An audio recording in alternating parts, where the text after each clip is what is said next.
You locked them yourself. The system didn't force you.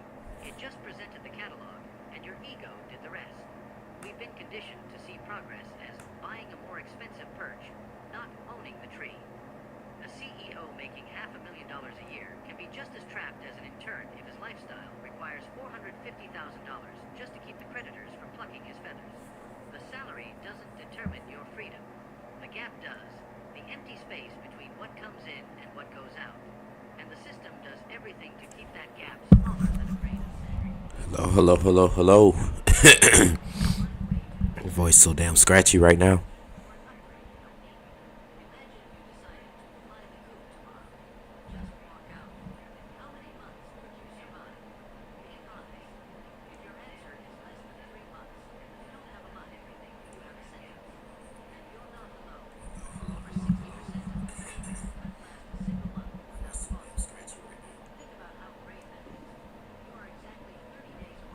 Let me see how loud this is, because I can't really tell.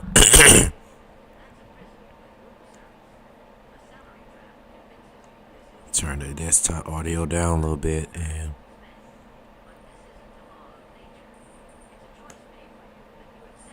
let's see.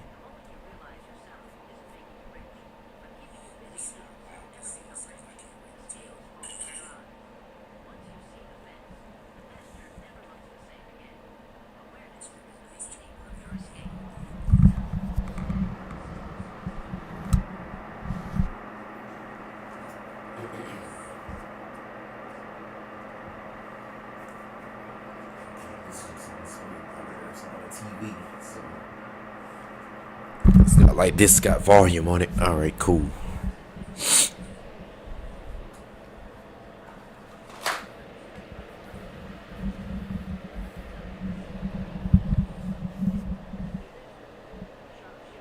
Man, this looks really good on this monitor.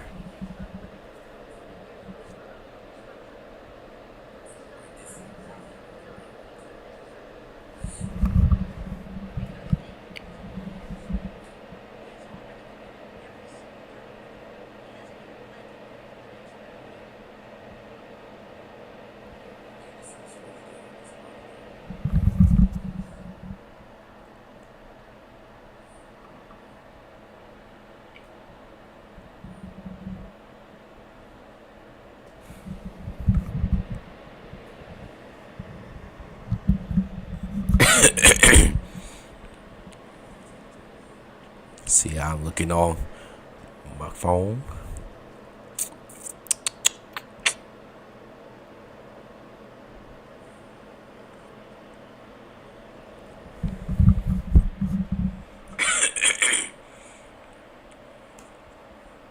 See how I'm looking on my phone.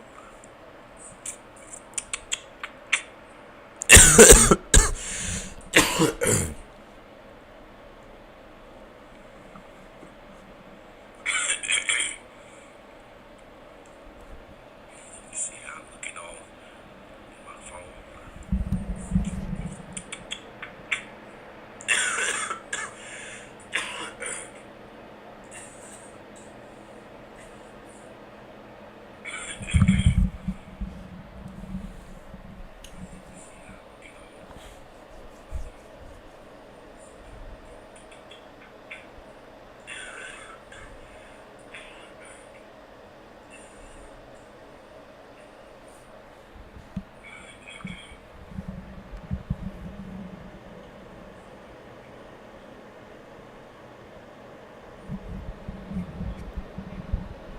Wonder if it's doing any type of weird echoing. Let me just look in here and see.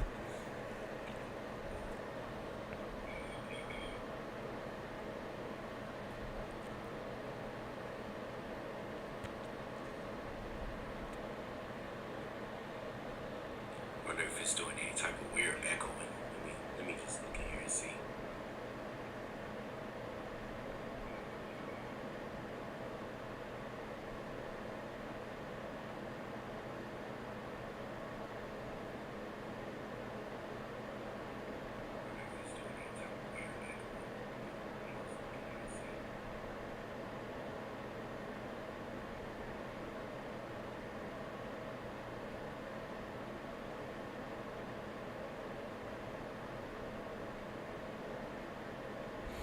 Don't seem like it. Alright, fuck it.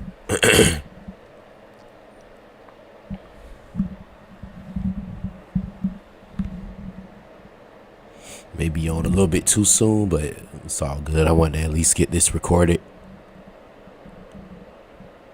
Get started. Alright, fuck it.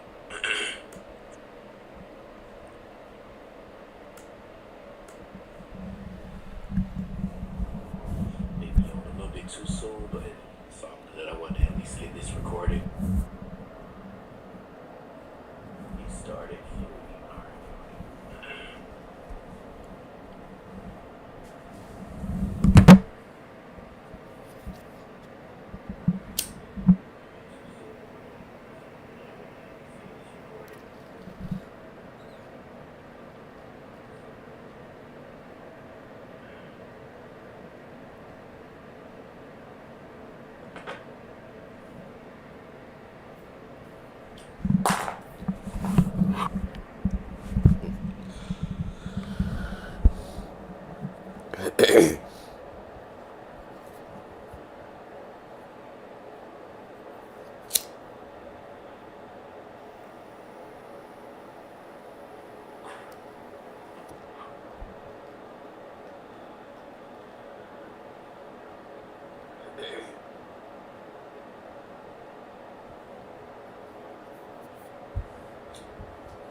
All right.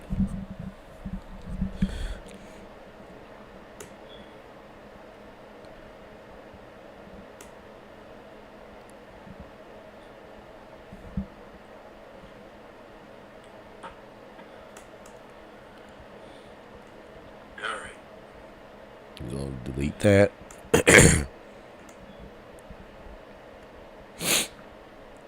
And we're gonna add a source, which is gonna be our game capture. And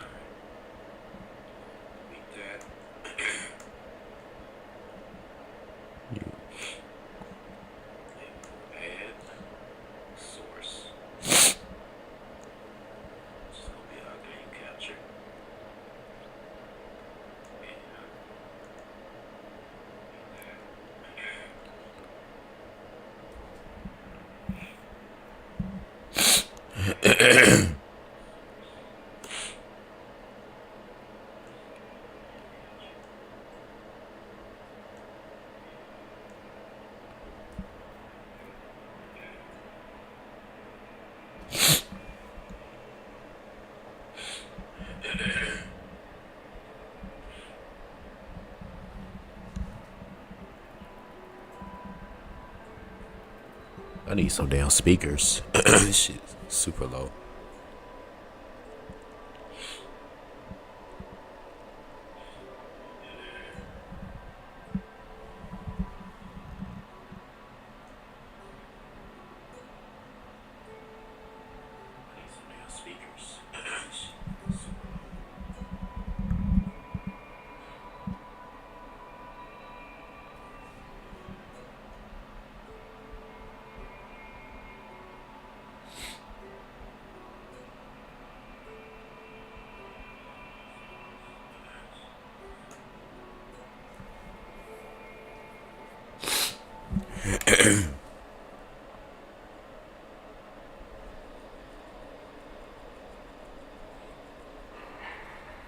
Oh man, we still on this part.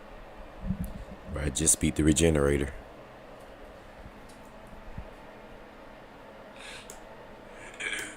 Not the regenerator, but the what's the fool's name? The vertigo. Oh man, we still on this part. I just beat the regenerator.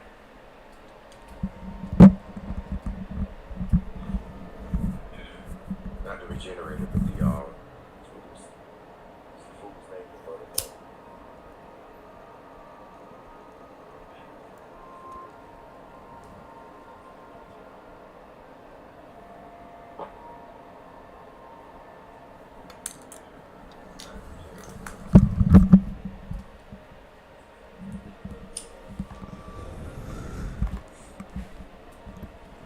I bet YouTube ain't even send my notifications out.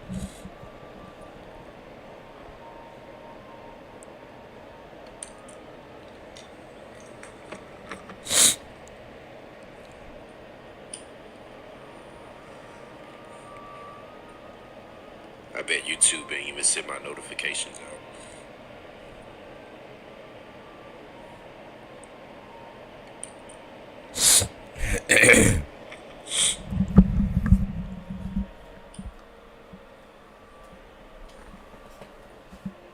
I bet YouTube ain't even send my notifications out. Alright, get away from me, you echoing bastard.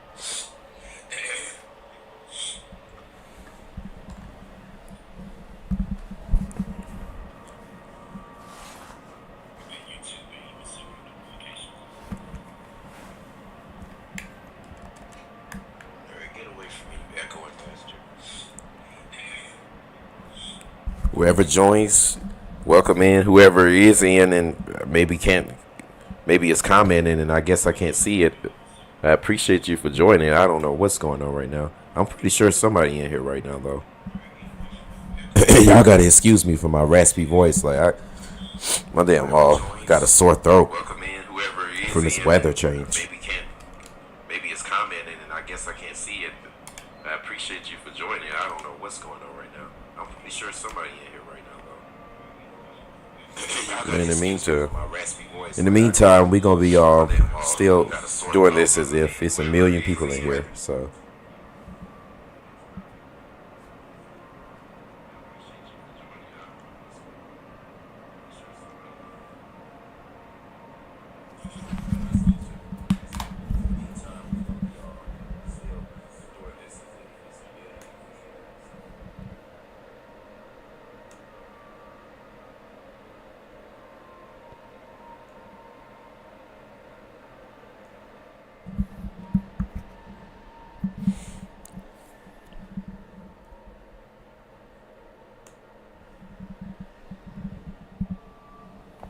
Look at that. We got 3 people in the building. All right. It's like showtime at the Apollo now. Now I got to entertain without an audience. It's fucking hilarious.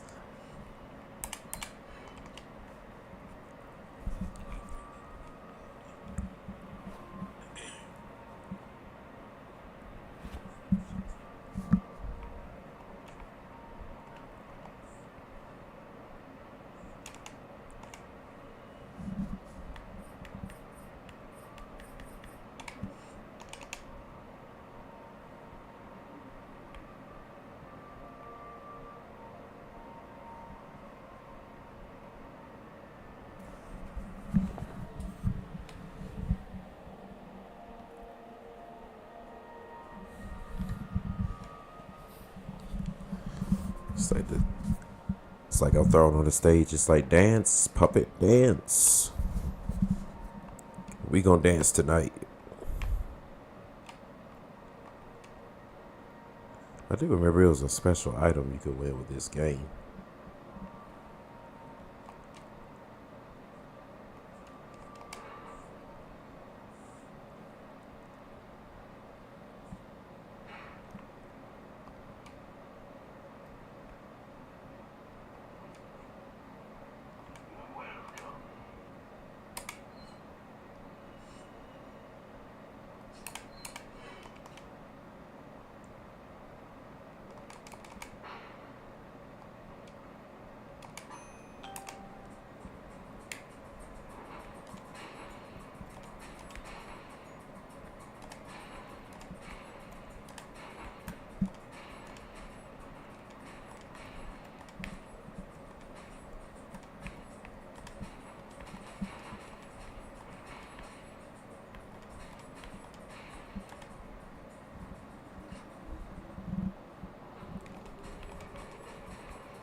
hell is that, dude?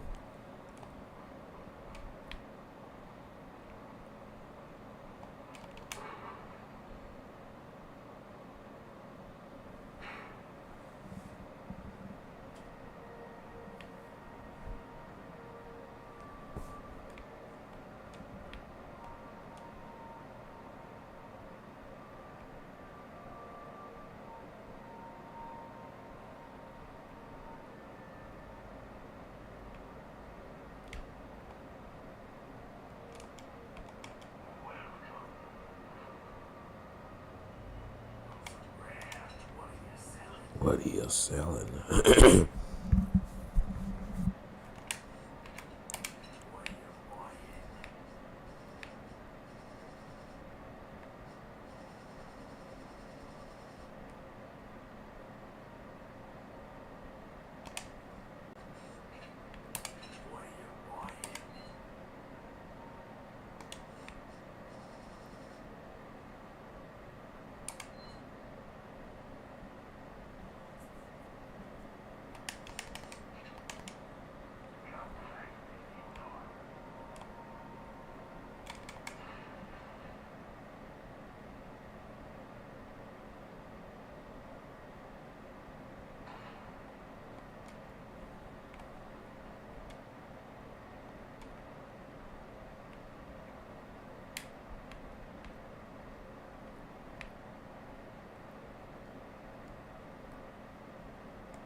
Damn it.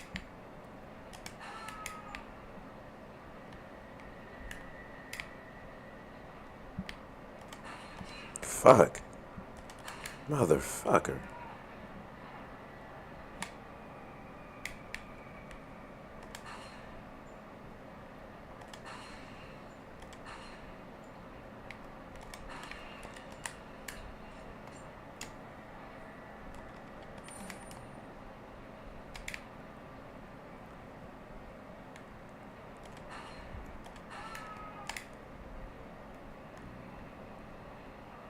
Ah.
Damn it.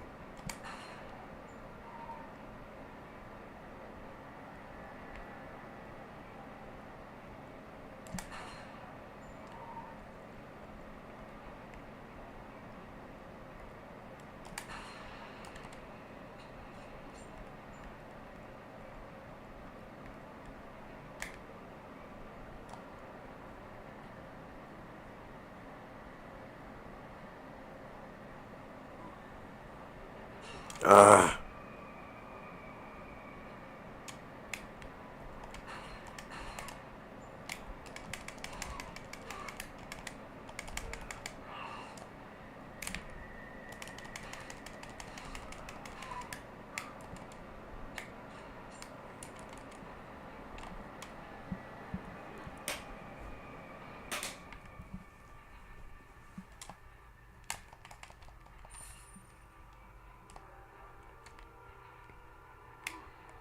Fuck.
Yeah, I know. I don't think it was giving any notifications.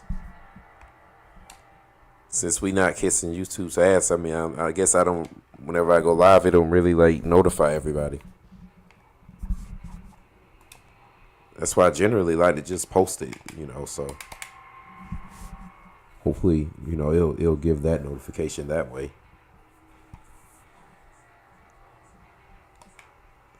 Man, this monitor is perfect, man. Like it's like, man, I was killing my eyesight looking at this damn laptop screen, streaming before, and then being blurred with the other TV you had saw.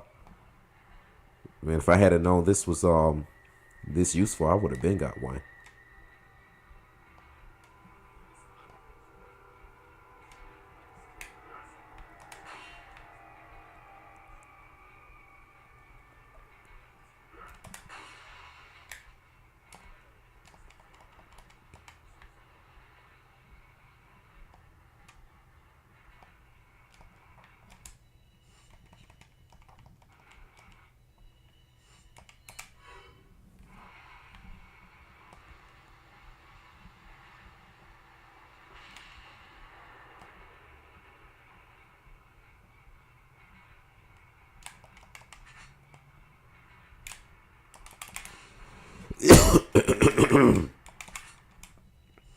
Oh man, I hate this part right here. Use a save state because we definitely gonna need it.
Oh shit.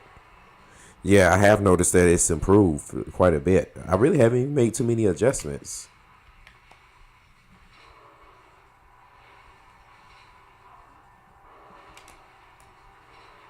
Ah, shit.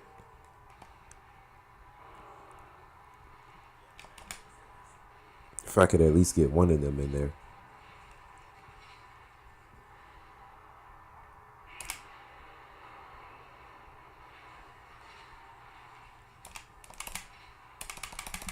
Fuck. Damn, I thought I had him, man. I want to restart it because, nah, I don't feel comfortable with that.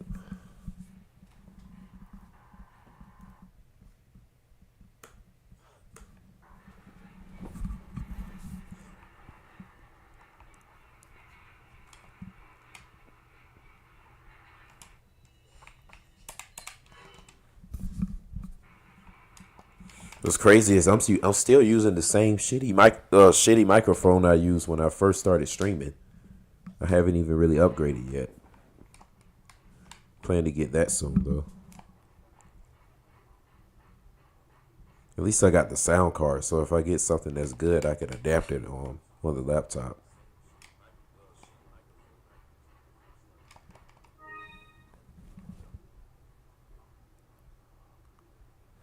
Yeah, this part was annoying as hell. I remember when I first had played this game years ago, I actually had got lucky one time and got both of them in there on one try. But it's like usually you could only get like one of them inside that lava pit.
Damn.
I wasn't feeling that, man. I wasn't feeling that one.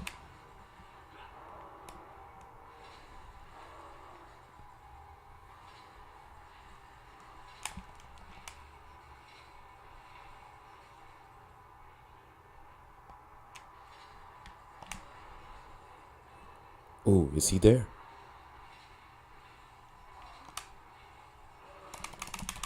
Yes, I got him. Got one of them at least. You both of them? Oh shit, that's just one. Damn.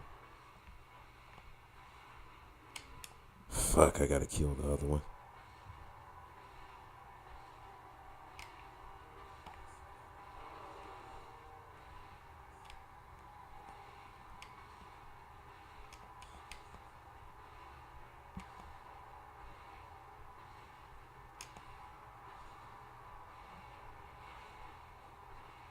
Damn, I was hoping to get both of them like that, man. That would have saved a lot of ammo.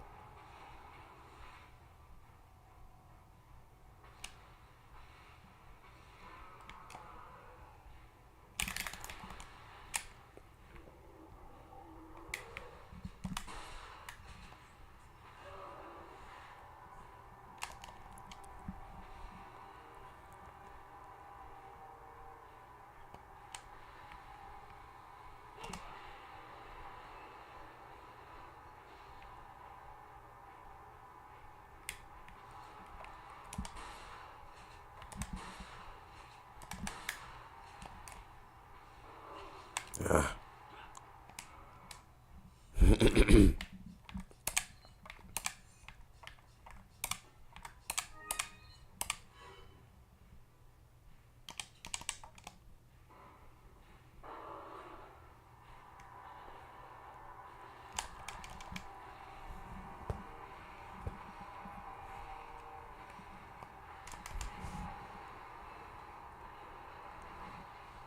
Oh man, that's pretty good, man.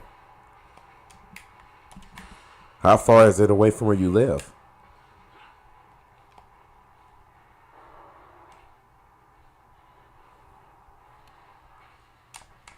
Really, is the time really to have any type of like thing, side hustle or something you don't really mind doing right now.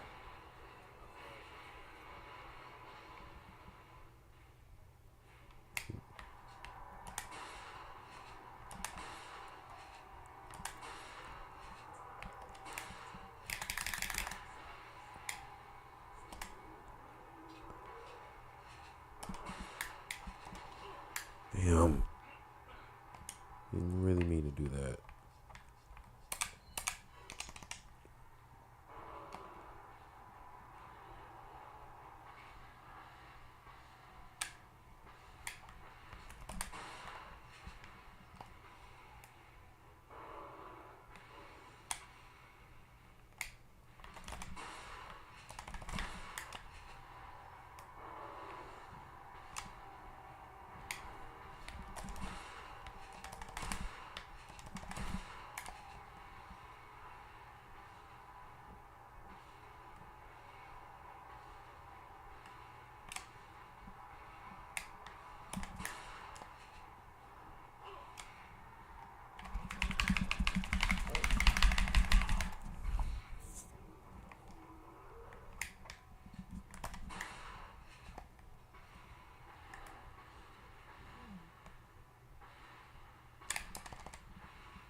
Yeah, that's good going into 2026 like that. Shit.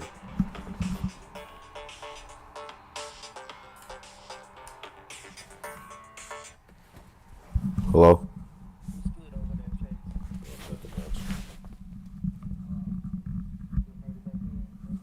Yeah.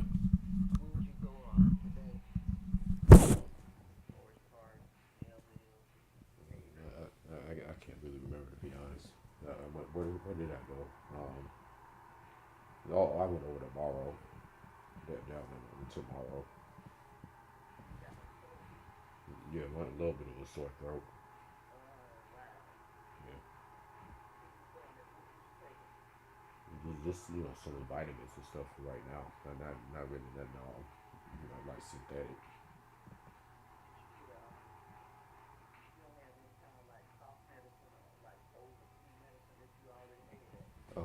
I'll probably do somewhere here, but yeah, I haven't really used that yet. I was just trying to just find it all naturally for right now. The other day, yeah,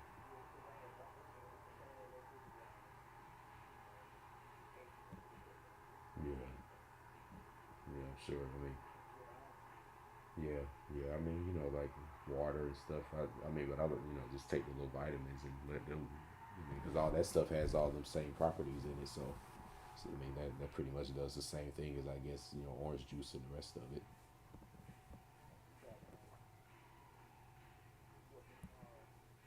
Yeah, I mean, I might do a little bit tomorrow, but not too much. Like today. Oh yeah, yeah.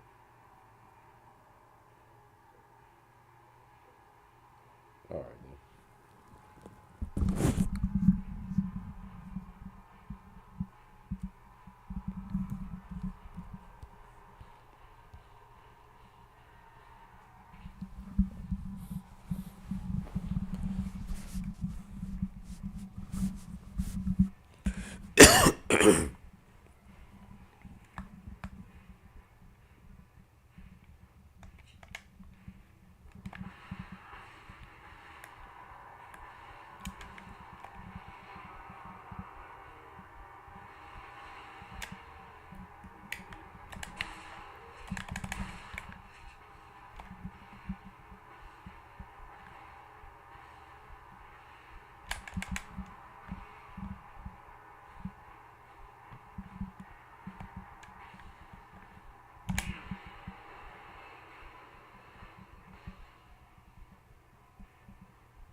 Damn.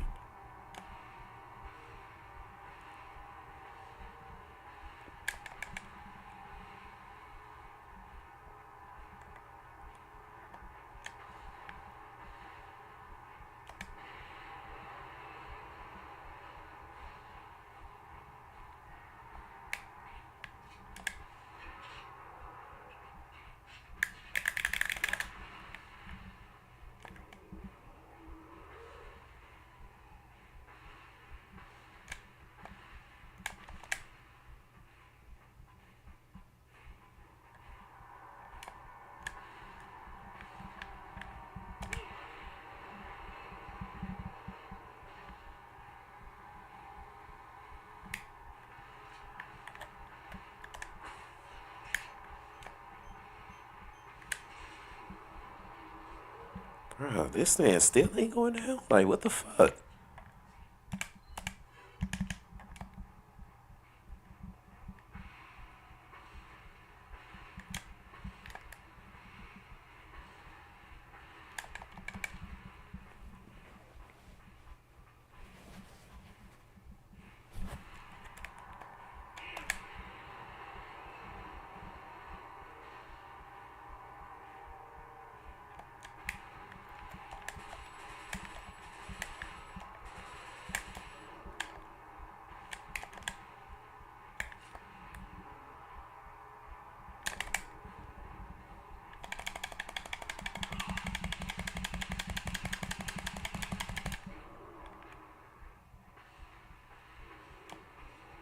All right, one more round. God damn, this man taking a lot of my ammo.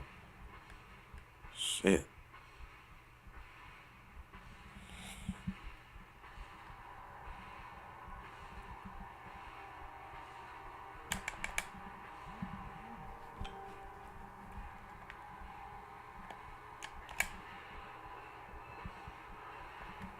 Ah,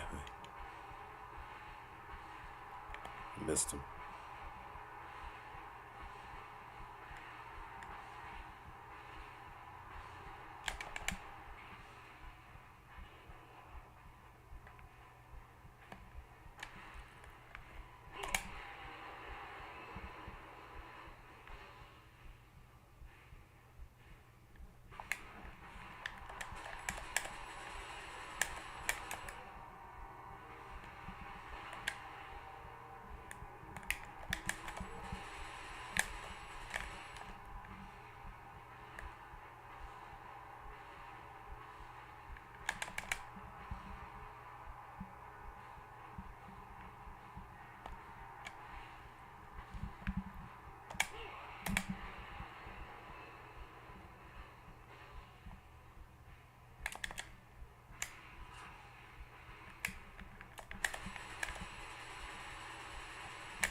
Try to get him one more time.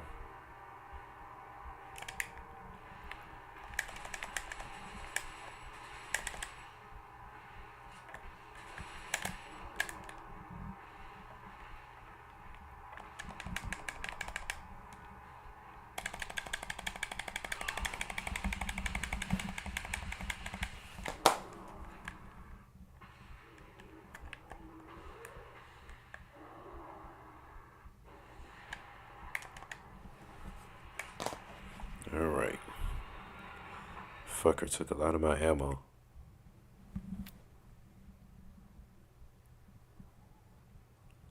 Yeah, you did have to get in between his legs and do all kind of weird shit, but I didn't really even want to attempt that.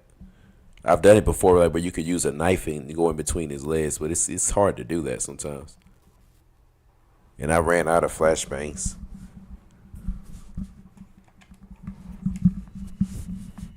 Oh, I had one flashbang. Probably gonna need it later on.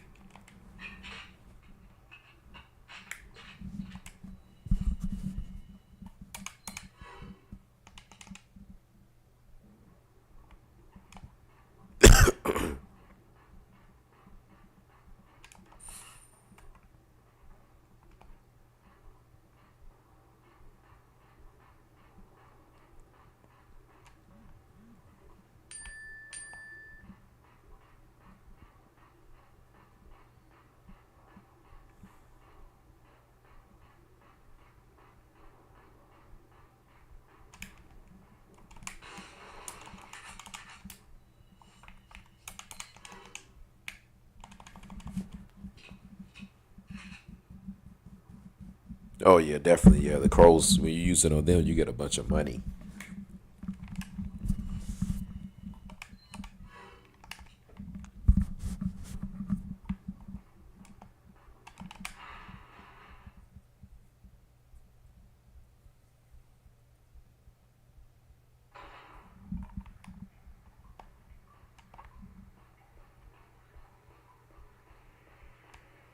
Oh shit.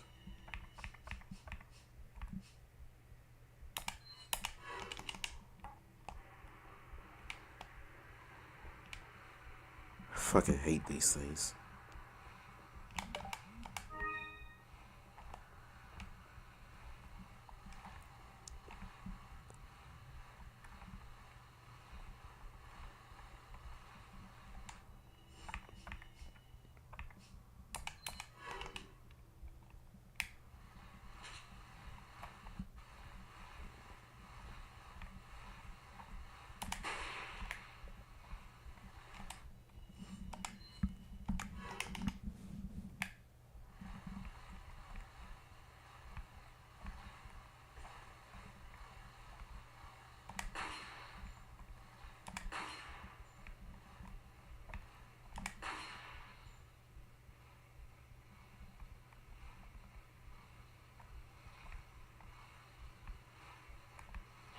Oh shit. Where does the motherfucker come from?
Right, this is where I came in.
Dang.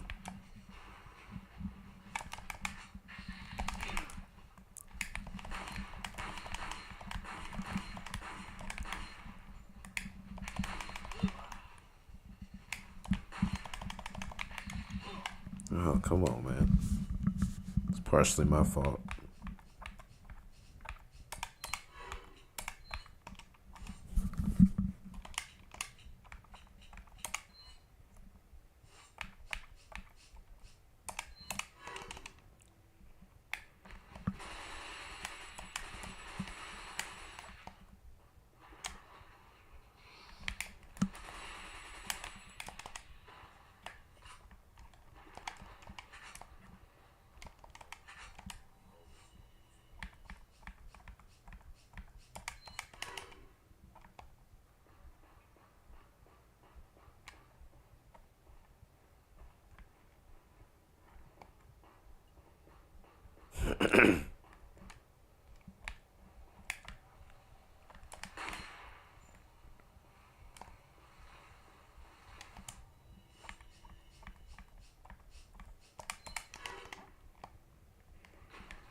Save states.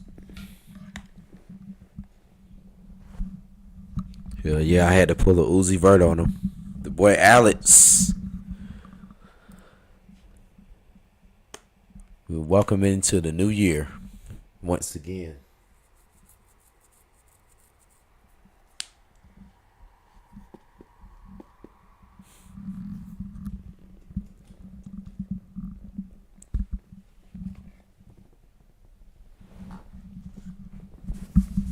Shit, what's been going on with you, man?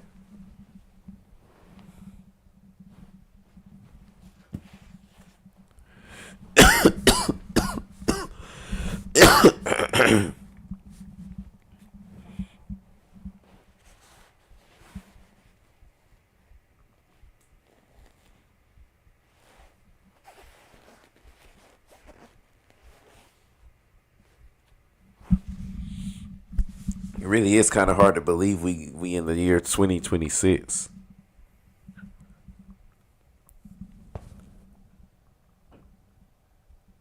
Having you there till four. What time did you have to go in? I had to do a little work myself today. I really didn't even feel like doing nothing. Got a damn sore throat.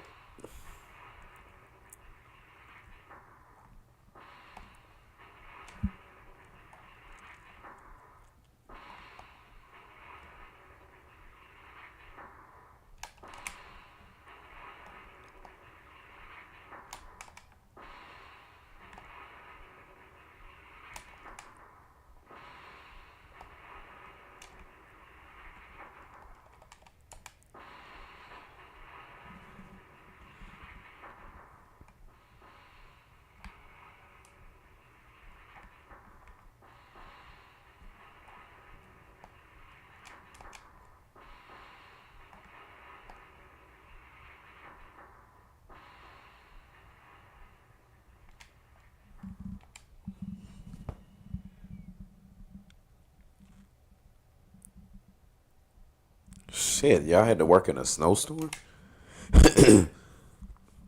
Excuse me, my throat kind of sore. But damn, y'all had to work in a snowstorm. Shit. That's one thing about down south. I'm glad I don't have to deal with snow. Like that shit is annoying.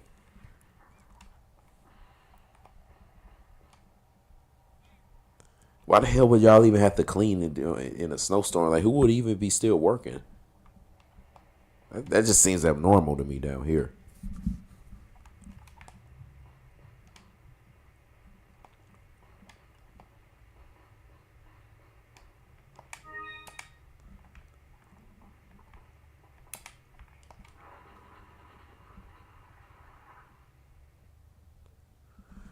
It really is fucked up that we still got to work on these type of days. Like it's like every year is literally you still working and doing the same thing. Like you don't never get a break from it. Oh, this was chapter 4:1. I thought this was 4:4. But we gonna get to 4:4.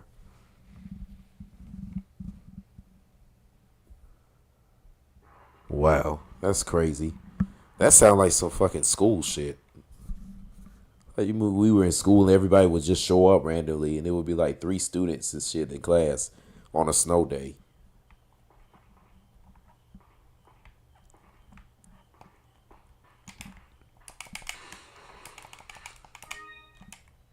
It's just ridiculous the way these people are out here in these jobs. It's definitely against labor laws. I don't even know if any state out here in America even abides by labor laws. Like they look at it like, by you just having a job, I guess you're supposed to be happy.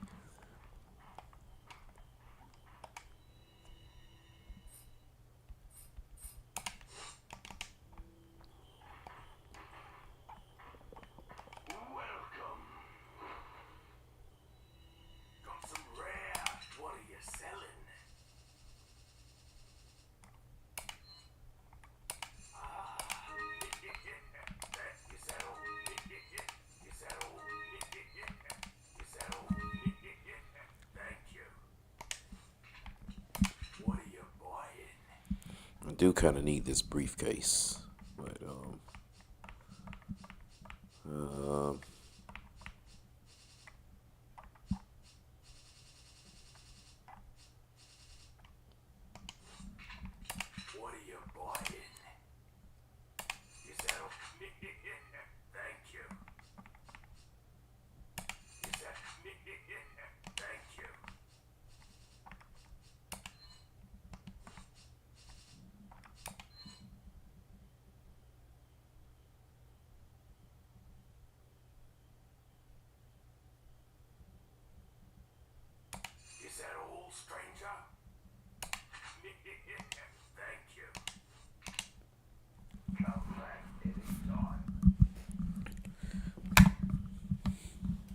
yeah, it's like the labor laws that exist out here now. That shit is like equal to the feudalism era.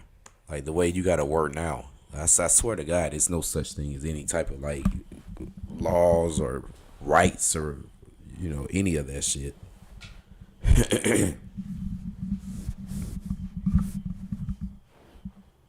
I mean, just the mere fact you got to work on a holiday, that to me that should be against like like certain rights and all that.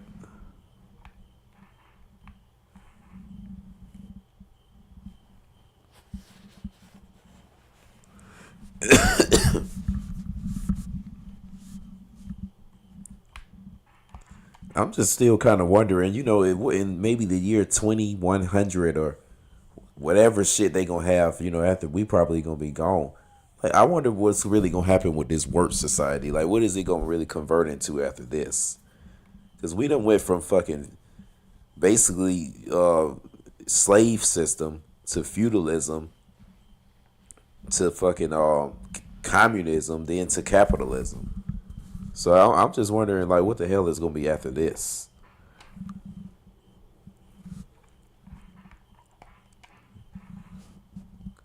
Because God knows we've seen some crazy shit, like what people gotta trade their services for out here.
was fun.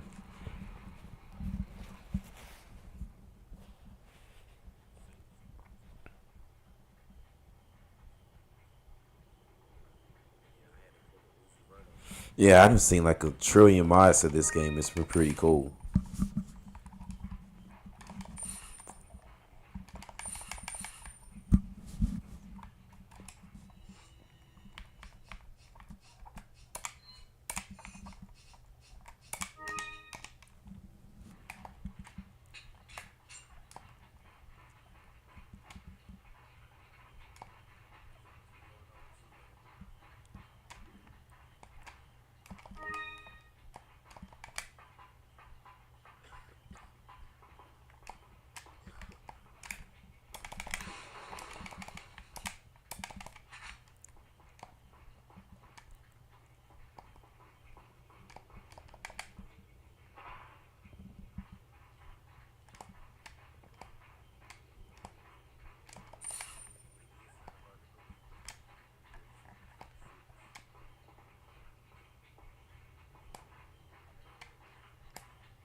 Oh yeah, this is my favorite part of the game right here.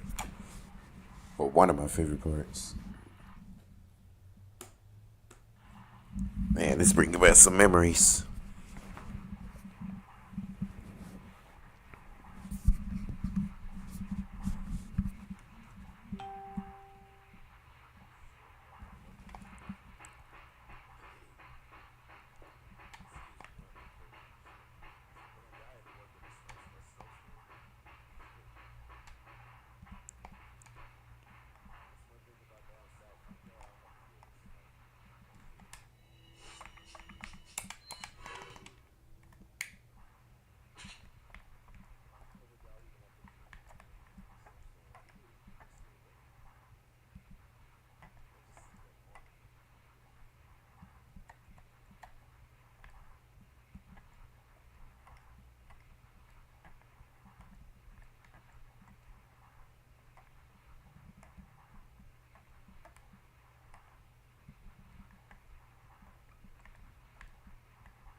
Oh snap.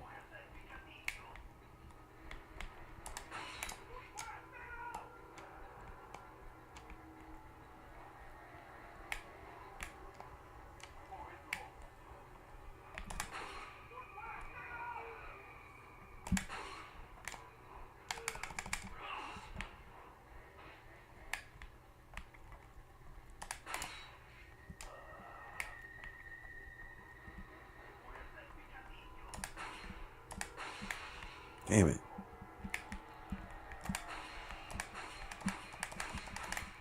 Shit. Open up a whole can of worms here.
Oh, this don't go in this far. It's cool.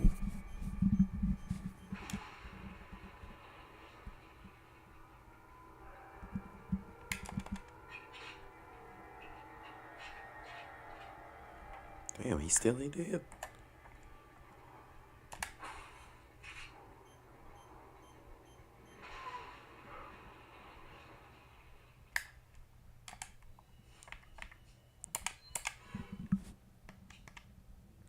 Oh yeah, that chainsaw guy is no joke. I think this is the last time you encounter him in the game, actually.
Fuck.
Yo, Cloaked Engage, what's going on, man?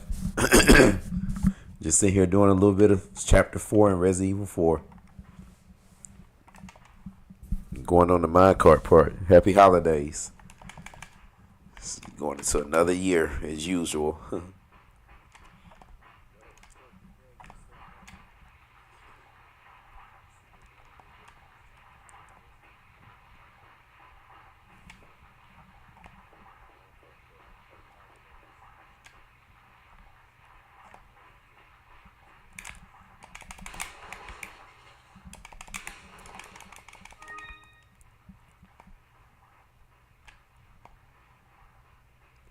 I'll tell you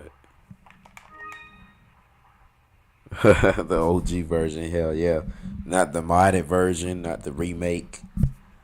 You know, not some scientific project somebody made. Literally the original version,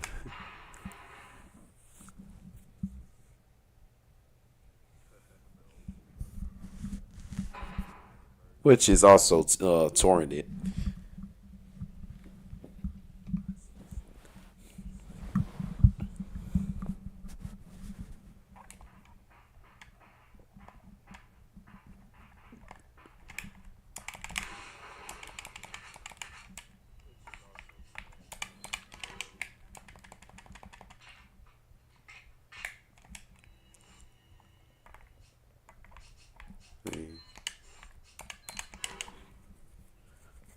You got anything special going on for this week, or it's about to be the weekend soon, or the holidays, I guess. It's 2025. This is a weird year. I mean, it was a good year for me overall, but it's a lot more I would like to do in 2026.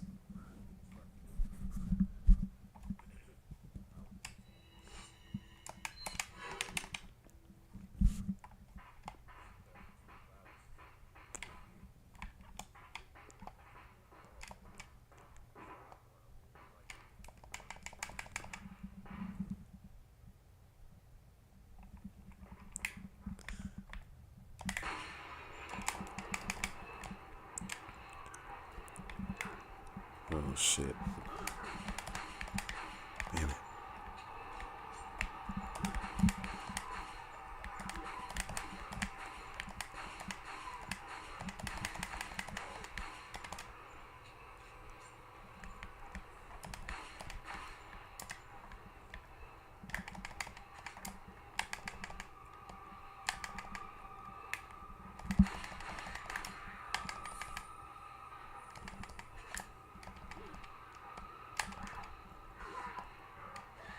Oh shit.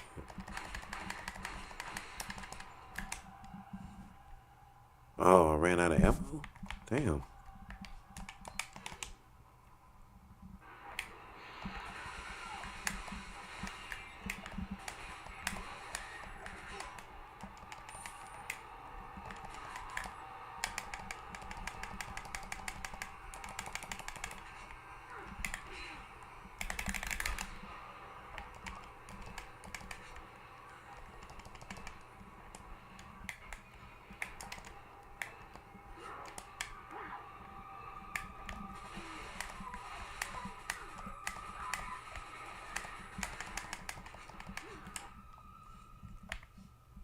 This is just a cavalcade of madness going on here.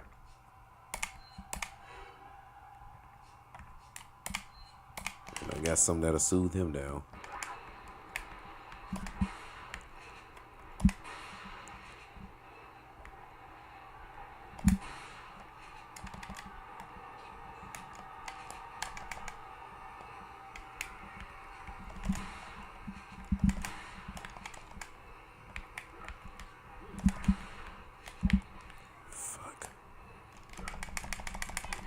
Jump over, jump over, jump over. Ah, yeah.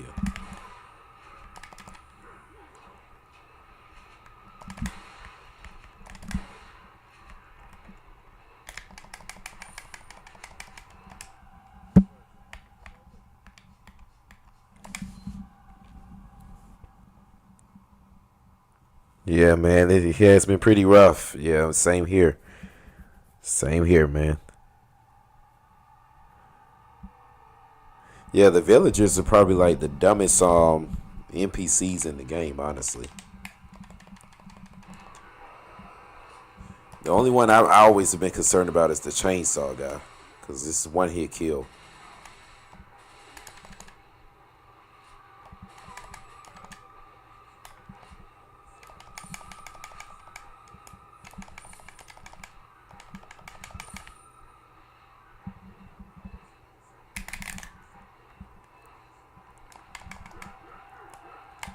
Damn it.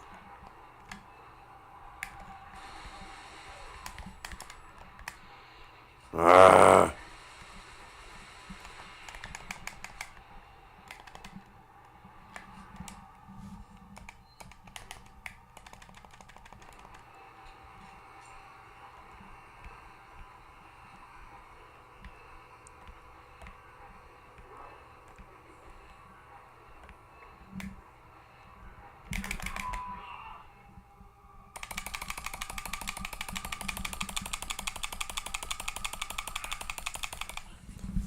Yeah, the chainsaw guy.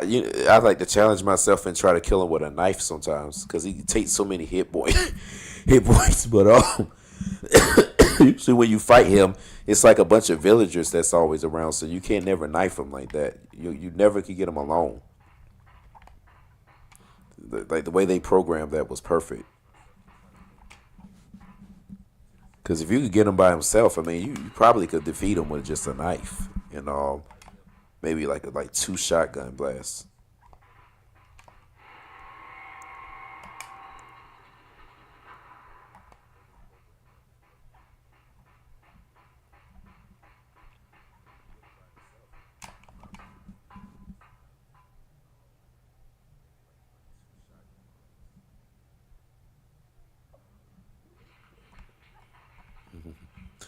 Here where I'm at out here, I hear the Mexicans out here partying and stuff. You don't really be hearing gunshots and firecrackers and stuff like you hear in the city. Just hear Mexicans out there partying. It's funny.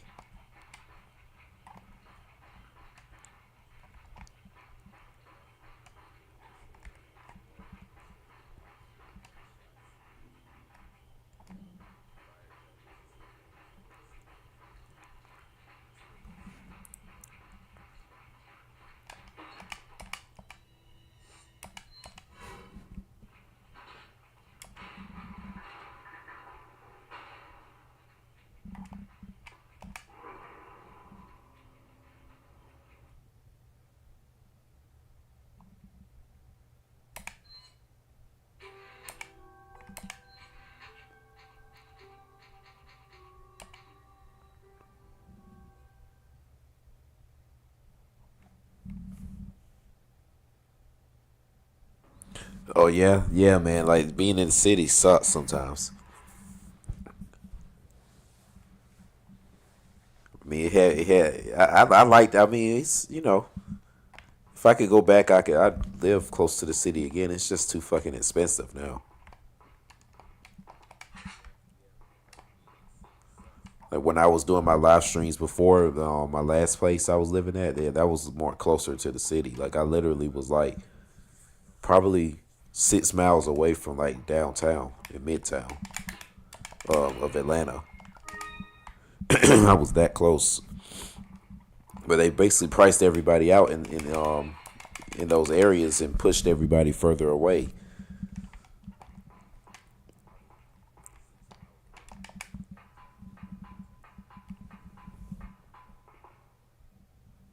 Yeah, for a small shoe bus, exactly. My place, I literally, I mean, it was shit. My duplex now is, I don't even know how much square foot this is. It's pretty big, and I got a garage and everything in here now. This is probably yeah, this was probably bigger than my house where I'm living at now. This no, I don't know if it's bigger than my house in Statesboro, but when I first started doing my live streams in 2010, and I was in that house you guys were seeing, um, that rent at that time was probably about $900 a month. It was a 4 bedroom, 2 bathroom house. I think my duplex I'm living in now may have been about nearly the same size as that house. But my apartment in Decatur was probably like half of this size almost, and I was spending more over there than I am out here, which is crazy. Like that still perplexes me. Where I was living at, they went up to 1765 a month. I was paying 1375 over there.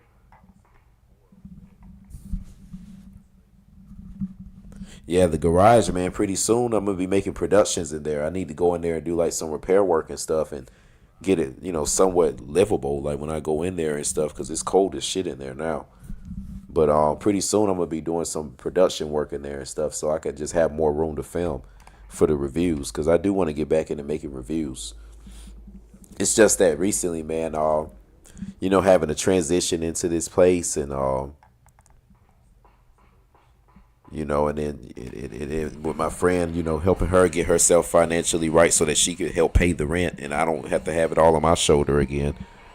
That shit kind of has been a lot of work that I've been having to do. So it kind of hasn't had me in the mood of like really wanting to write a script for a review like right away. But pretty soon we gonna be getting to something. I mean, we going into a new year, so I gotta have something this year.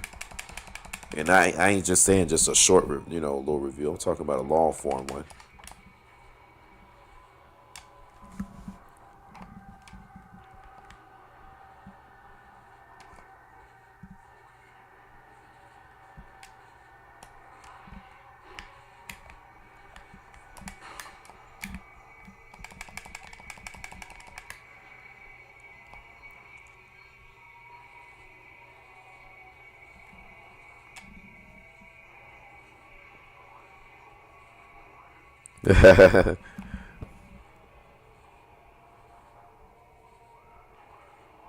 Yeah, man. Actually, with the old reviews, with the music and stuff in there, see, I try to, I try not to really like make that too much like into shorts because I really like to make my reviews that I did in the past into shorts so that maybe new people that find this channel they may not want to have the patience to sit there and watch a long form review. So I try to like get the funniest parts I remember in the shorts of certain reviews that I've been doing recently, and just like I said, making shorts out of them. That's kind of what I've been doing lately. Um, but the ones with that A Tribe Called Quest music in there, I try not to really like. I don't really want to use any copyright stuff. In any of my content anymore because they really just crack down on that on YouTube. So probably won't ever be hearing them again in any of my reviews. That was back in the old days when YouTube before it got really greedy. People got real greedy on here.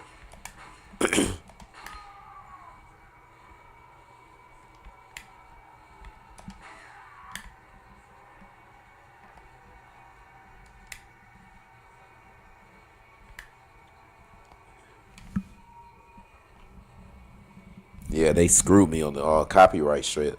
Matter of fact, my Unsolved Mysteries review I did in 2010, I believe. That review it got banned. Like I don't even see it online like that. I think I'm the only person that can view that review like on my YouTube studio. Whenever I search that review online, I don't ever see it no more. I think it had like got completely taken off on YouTube. That review had like shit 7,000 views, but it just got taken down because I guess I had showed the footage of the episodes and that was before like people started like getting into Unsolved Mysteries and all that. So it yeah, they just have like really gotten like buckled down on the copyright and stuff. So I don't even want to take my chance with that no more.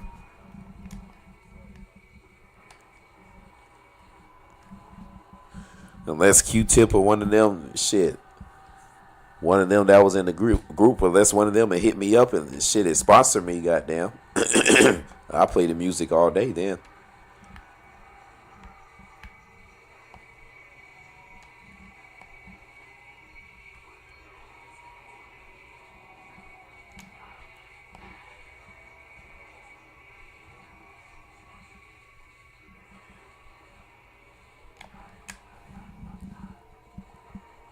Yeah, this whole platform really is kind of like, I mean, just like a lot of things out here, it's just kind of going to shit.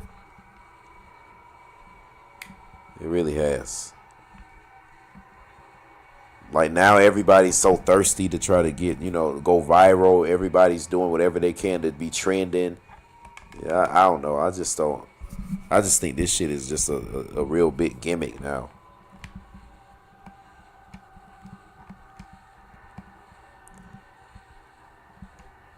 Pretty soon, like I've said in the past, man, I'm gonna be shifting to Patreon. Like a lot of the content that I make, I'm gonna still have the reviews on here.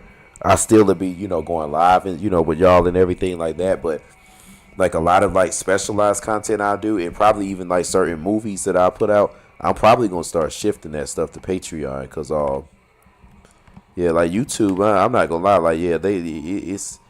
I think on other platforms you might have a little bit of a better chance to kind of build your fan base up. Whereas on here, I think it's so saturated that yeah, I don't. I think whenever you were supposed to do that in the past, if you didn't do it back then, I think it's gonna be really hard to come up with it now. And I ain't saying it ain't possible, but it's gonna be real hard to do now. Damn, where do I go?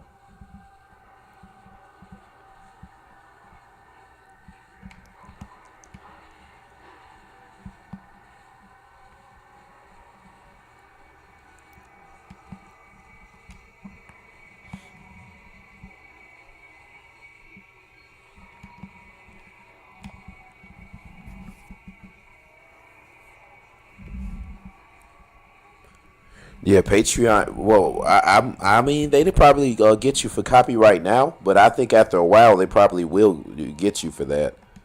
But I just like what Patreon is that it's monthly. It's a monthly subscription. So the way I plan on really doing it is like this: all of the content that I have, will shift over to that platform, and then what I'll also do in addition to whoever pays like the monthly subscription, if they say subscribe, let's say like for having a tier, it's only really gonna be like maybe $5 a month.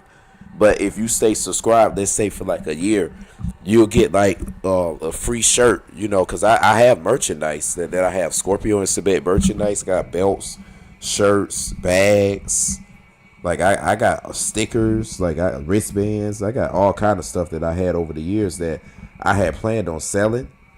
And I also had did like different events in the past where I was gonna sell that stuff, but it didn't really pan like I wanted to. So I just figured, well, I don't know what to do with it right now, and I kind of just held on to it.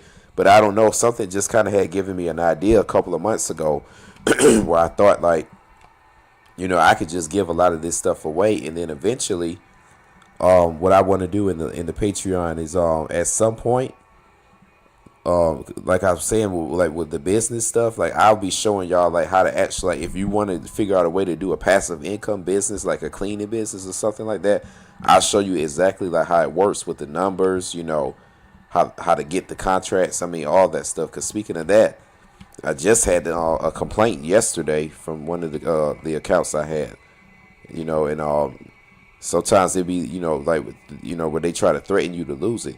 Damn it, what do I do?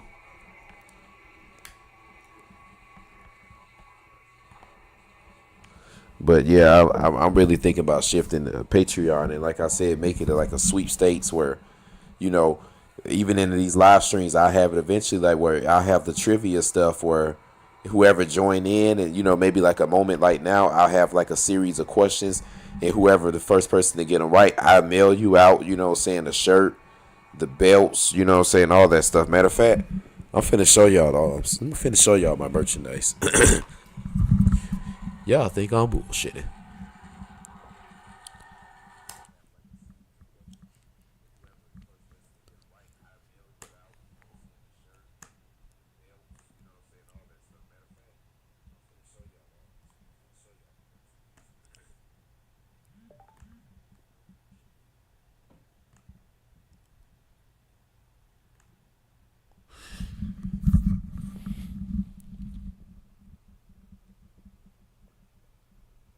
What's BitChute? I've never heard of them. Yeah, I'm pretty sure most of these platforms they gonna crack down eventually on all this stuff. I don't think they really want anybody to be making independent money out here like that. Yeah, but really any platform that does arise because it's I mean YouTube kind of has opened the doors for any type of media sharing outlet. So yeah, I mean YouTube pretty soon they're not gonna be the only big fish that's on the market. It's gonna be somebody else eventually. I ain't gonna say they'll be at the same level as a YouTube, but you'll have a chance if you get on there. But I think you have to get on these platforms now because if not, then it might be a little too late. Like with YouTube.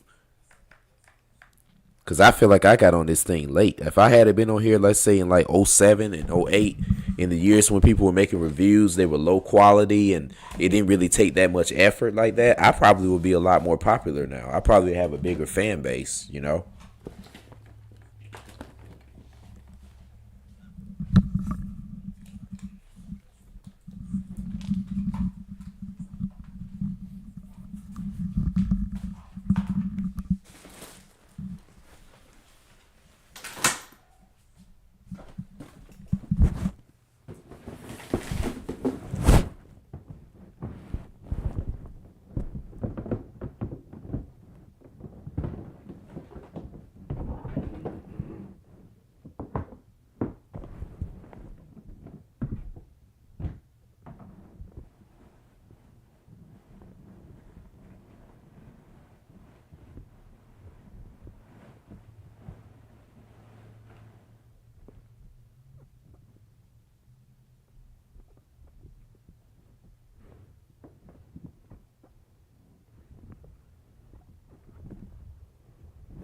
So, as y'all can see, this is merch I've had since 2016, I believe. So it's damn near, we may as well say 10 years now. I mean, it's 2026. Yeah, everything in this world definitely is backwards. The wrong people are famous. The people idolize stupid stuff. But we gonna have to reverse it. I mean, I feel like you know that's the only thing I could try to do is reverse everything as long as I'm alive. But you got I got shirts. This is one I designed in 2016. It's a black one on the front.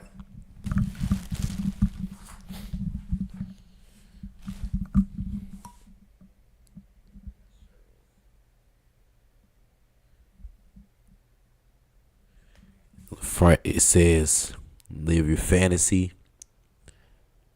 And of course they got all the things that we'll have in our fantasies: the woman, the sun, space, and shit like that. But on the back,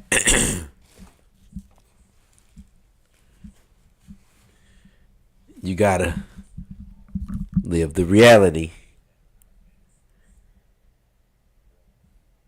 This was my idea right here. Hold up, damn. I'm trying to get it in focus. Yeah, and your reality. So like we were saying earlier, the world is so backwards. Like, your fantasies, how you want to live is what you saw on the front, but in your reality, this is what it is. Is you got, bestial animals, aka corporations and greedy, people out here, your bosses you gotta work for, whomever. You got false history, you know what I'm saying? As you got a picture of Abraham Lincoln. These are just subliminal things. And then you got religion, which is stuff that you got to deal with in this reality. So that was just my little subliminal text behind the whole theme of it. It's a little difficult to see on here. Hold on.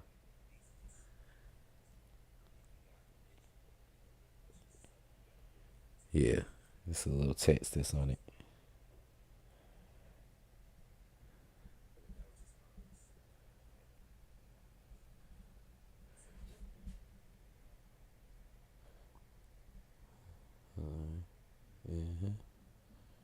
Right there.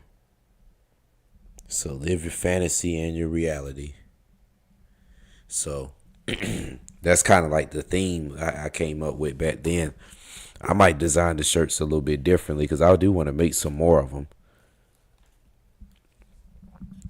But I got a black ones I made. That one right there. I got a blue one. These are just like the prototype designs. I got a few of them though. I don't have like a whole like plethora of shirts. I got like maybe 10 shirts. But like I said, I was gonna sell these back in the day, but I really feel like now I'm probably just gonna give them away in the streams, and like I said, people that join the Patreon, and it's gonna be more like a sweepstakes thing now. But yeah, that's the blue one right there.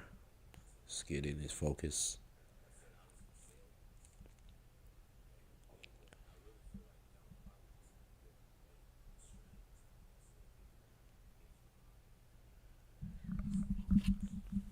And then on the back,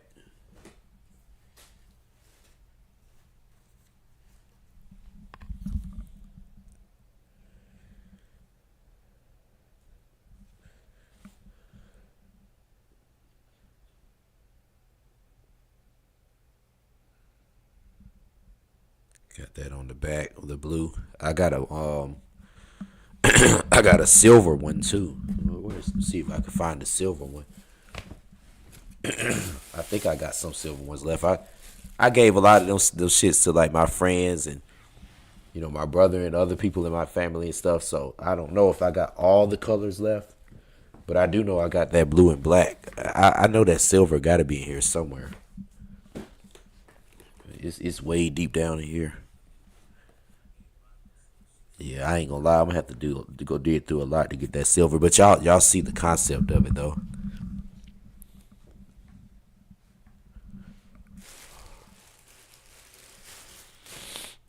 And then I got bags.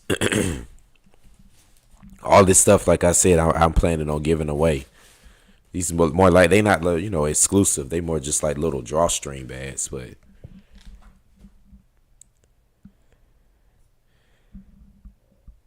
like how we out here stuck in all this bullshit, escape the grip. These are the bags I came up with.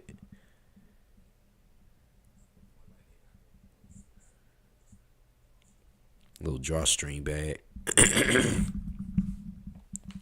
So, you know, I don't know if y'all did when y'all were in school, but I used to kill these when I was in school. I think that's why I wanted to buy these and sell them, because when I was in school, everybody used to have drawstring bags. Like Nike drawstring bags were like the shit back then. So I thought it was always dope. It would always be dope for me to have my own drawstring bag. So that's why I did that.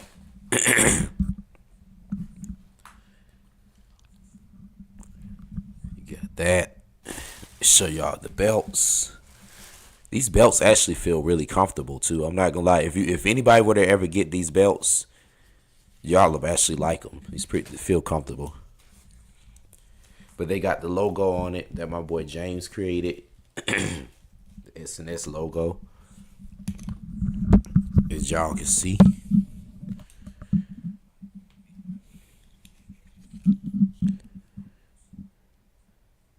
Yeah, that's just all it is. The S&S logo on a little cotton belt. Not a cotton belt, but it's more like wool.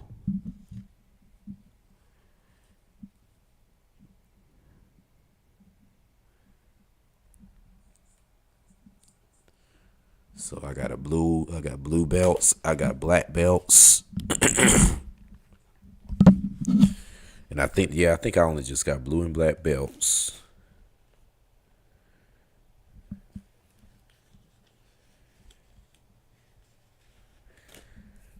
Yeah, I love them drawstring bags, man. Like I said, when we were in high school, everybody back in 05, 06, yeah, everybody had drawstring bags. I wore them throughout my whole high school career. So I just always thought it was dope to have one. I really want a blue and black one that I'm going to create.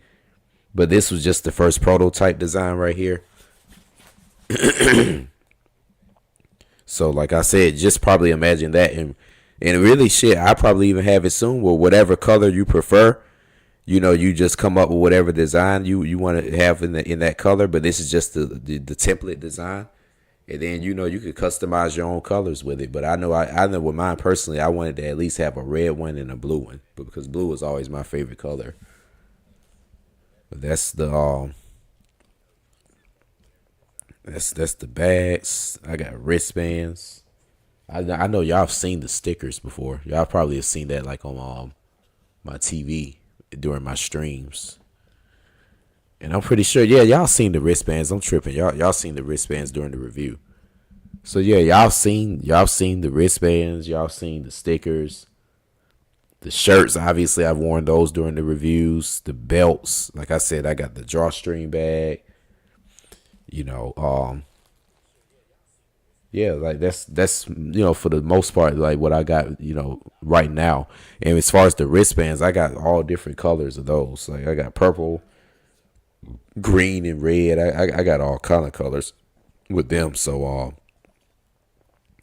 like I said, a lot of that stuff I'm gonna just be giving away during streams. And like I said, for anybody that'll be have access to that Patreon and to stay sub to it, I'll just mail you all, like I said, the merchandise just for being a loyal subscriber on there. And then most of y'all been rocking with me since the beginning anyway, so y'all have the opportunity. Y'all probably have first dibs on this stuff.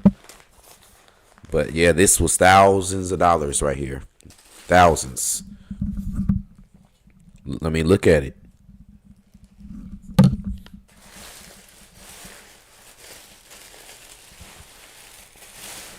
All these bags, like I said, this is stuff I'm giving away. All these bags, belts, stickers, and wristbands. Hats to this stuff, shirts. Each shirt was like damn $50 just to make.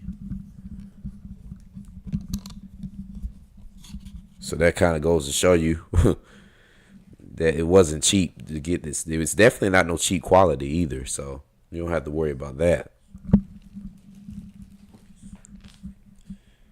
But yeah, this is definitely something that it's dope enough to, like I said, I'm not gonna sell or give nobody give something to somebody or market something to somebody that I wouldn't consume myself. Like I said, I wear these shirts all the time. I got family members, that wore these shirts in public, friends that wore it in public. So it's actually, cool enough to where you can wear it in public with something else. It's not like an iron-on shirt, like you would just get like some parchment paper and iron a logo on it. Like, nah, this stuff was done, on a real 3D printing machine.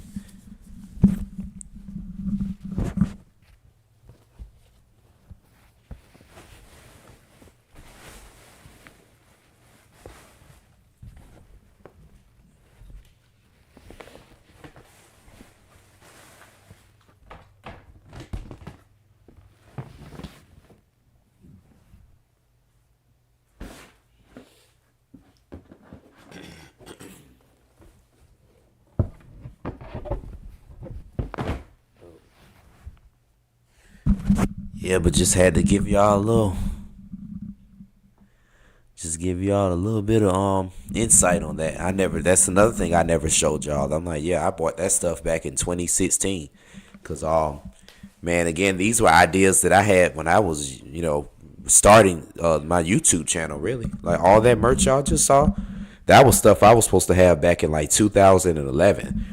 But because I was in Statesboro and I couldn't get a job all those years, it kind of hindered my opportunities to make money to invest in that stuff. So when I graduated from college, that's when I came back up here and I got a job at McDonald's, like I told y'all, and I was washing dishes at the place that was in Midtown Atlanta and shit. And like I said, I was saving up my money during that time. Fortunately, I didn't have no bills to pay.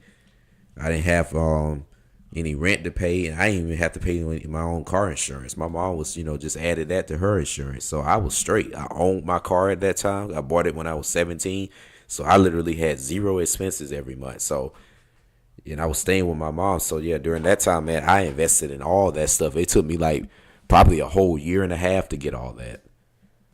Doing it legit, just working a job, like I said, saving the money. I did have to live and buy my own food and stuff like that, but yeah, over a year's time, I had got all that stuff and I had planned on selling it, and I was trying to figure out different ways to do it. But man, I remember we had an event we went to at a mall. I actually got footage of that. I was gonna post it online, but I never did. I probably would do it one day. But we had an event we went to at this mall here, man, and I remember I was trying to sell that stuff, but didn't really turn out to be the way that I wanted to. And that's when I started thinking the idea, like, yeah, I might just come up with a sweepstakes where I could just give this stuff away. Because like I said, I spent thousands. I spent at least $2,000 on all that stuff, man. So that shit was not cheap. And at the time, I was trying to make money off of it. But now, I guess it was a different alternative I had. Yeah, but that's the merch. So soon y'all will be able to wear that. Like I said, I'll have it too where certain designs that you will probably want to customize, you can even come up with your own design. But that'll be something y'all could wear. And like I said, I'll be able to reinvest it. The more the channel grow, more people could join. They'll have the opportunity to win the merchandise. So like, let's be honest, what streamer or YouTuber or anybody like that is gonna give the opportunity to have stuff like that at least? And that's just the bare minimum. Eventually, when I really get my money right, then I'll be able to fly. Like I said, don't get it to be where shit soon I get it about 3,000 subscribers and shit. Once I reach that, I'll damn fly somebody here to Atlanta, for the day and show them, around the city and film and live stream, get content with that. Hell, probably even make a review and have them in the review. I'll probably do all kind of shit in the future once this channel really, really grow. So, man, we got some ideas with this stuff. Like I said, this was stuff I had wanted to do years ago on this channel. Because to be honest, I'd rather kind of come up with something more like, y'all remember that show Video Power? I believe we talked about that on the stream before. But I always wanted to do something like Video Power, where it's like it's a video game channel, but at the same time, it's like a game show too. At the same time, so it's like it's a competition thing where they people will be able to win prizes and stuff in addition to getting the information about the game. Like I kind of wanted to do something more like Video Power did.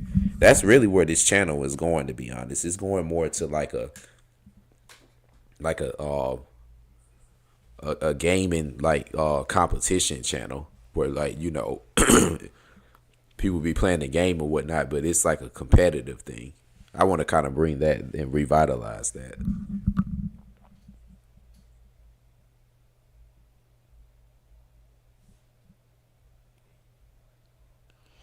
Yeah, like I said, with the merch, I'm gonna be honest. At this point, bro, I really don't want to even sell anything with I don't really know. Like I said, with physical merchandise like that, see, that stuff costs a lot of money to produce unless you know the right people that can make it for you. It does cost a lot of money to produce. So I'm really at the point now where my goal really isn't to try to make money off of merchandise. Like I really want to make money off of the digital content itself and like advertising and any type of sponsoring that I could get from that. I'd rather try to get that kind of money instead of just offer merchandise. I just would rather have the merchandising, to be out there to help kind of promote the brand so that people can know what it is.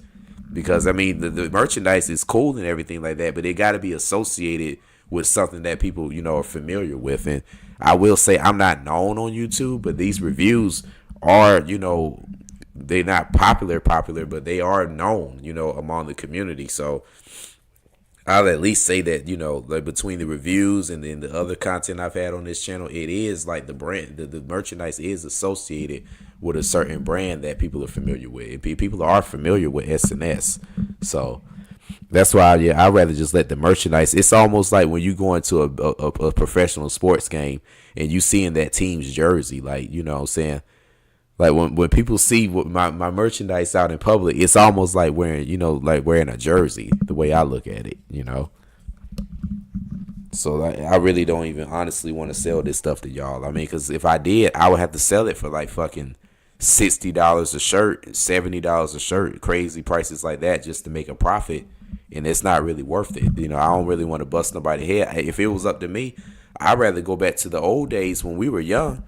And what me and my crew would do in my neighborhood, man, we would go and fucking and like I said, iron parchment paper on shirts and stuff like that, and go out and market with whatever we were doing, and and shit like that. We would be doing that kind of like marketing, and I'd be selling them shirts for like damn $5 and $10 and shit like that. Going to Dollar General and getting some plain all 100% cotton white tees. And fucking using a Sharpie to make jerseys and shit out of them. Like, man, that's the kind of shit we were doing back in the day. So we've highly upgraded since then, And like I said, I was trying to sell them shirts for $10 and stuff. So, but yeah, man, that stuff, it costs a lot of money. I actually got my stuff designed on custom ink, but I know a friend here that's actually into fashion, and he has vendors that produce his stuff, so I might need to get with him and probably see what kind of deal I could get, wholesale with making all the shirts. But I'm probably gonna come up with a different design though. I really need to come up with a different logo as well with SNS, because that logo that my friend James created, that was back in fucking 2015 when I first had came up with the idea and the name Scorpio&Sebek. So I need to come up with a new logo eventually.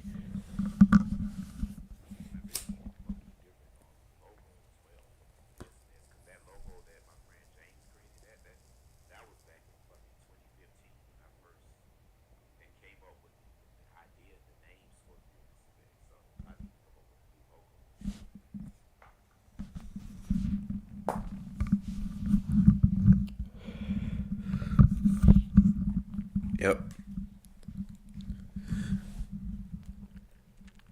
Yeah, I forgot. I've never shown that stuff. That's crazy.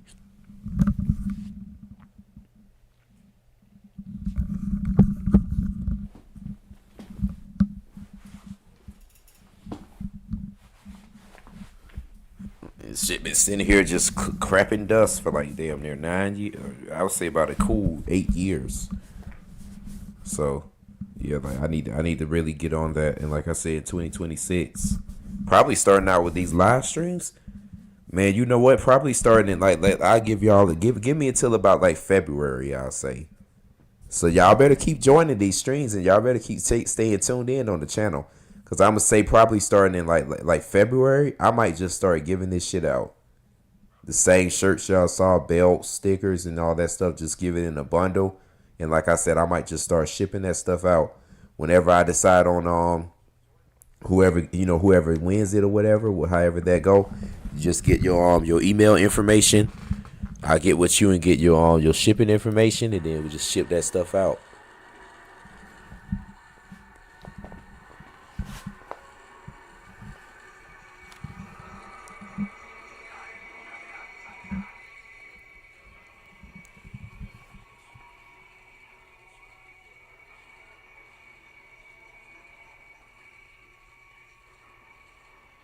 Yeah, that would be dope. To be honest, man, like my mind really is just so it's just so throttled on that idea, like how things could go with that. that, like I said, I used to be very meticulous about like fashion and how stuff looked with clothing, but now I'd rather just let the people that's actually wearing it, you come up with your own custom design.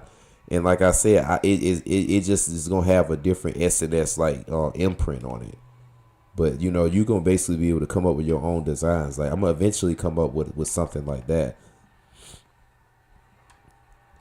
But I will say, at least starting in February, I'm thinking I'm probably gonna go ahead and start doing that. Like I'm gonna just have random trivia's, and the question is gonna probably range from topics that I discussed in streams, just to see who's been tuning in really. I mean, Alex probably gonna answer damn near all the questions.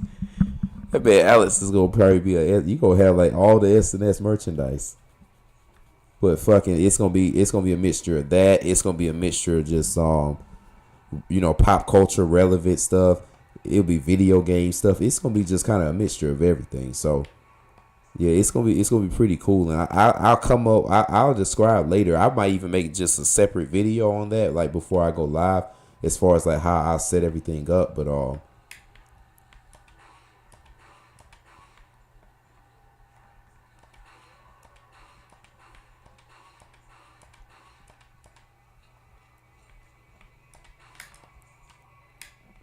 yeah, eventually we gonna get into that, man.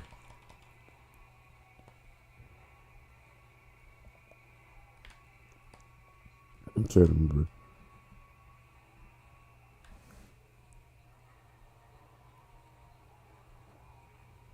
Frustrated gamer. What's funny? I always had the name Frustrated Game Reviewer. I always had that name. I think people always get me confused with another. It's another YouTuber on here called The Frustrated Gamer, and bro, has a bigger following, obviously. So like, his name kind of shows up in the algorithm a little bit more.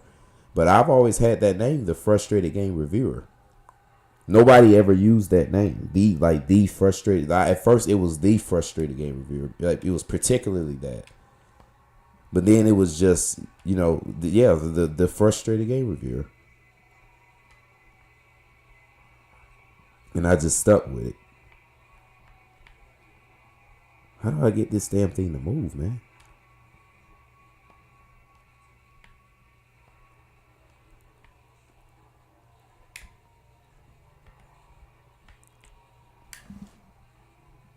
But let me see something real quick, y'all.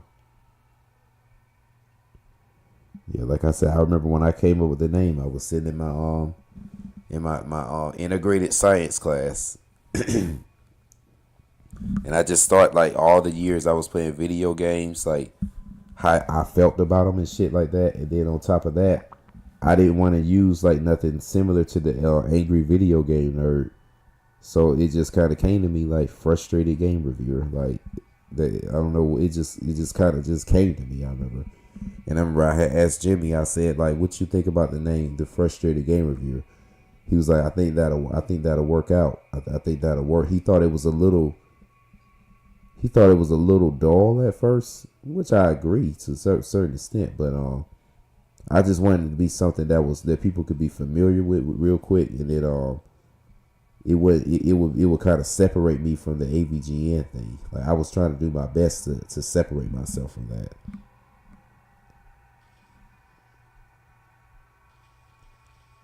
Yep, the Frustrated Game Reviewer. A simple name, but powerful meaning.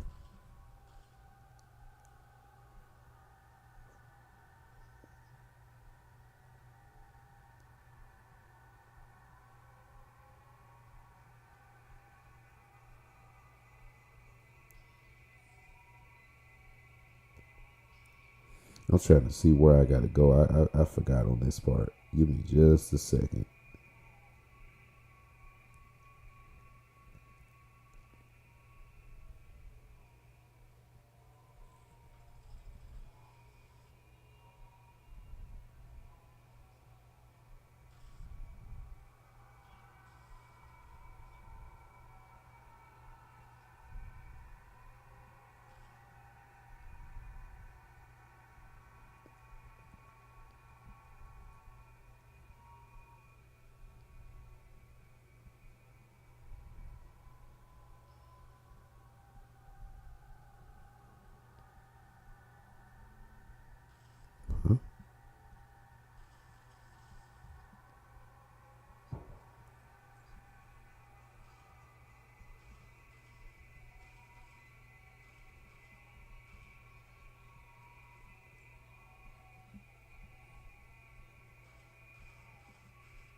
a minute, that's not the one that went up and down though.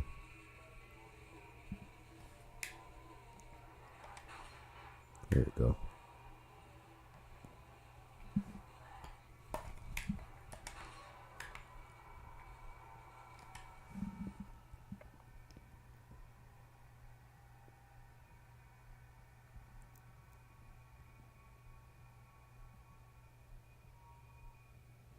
You know, I actually like Stan Bird, man.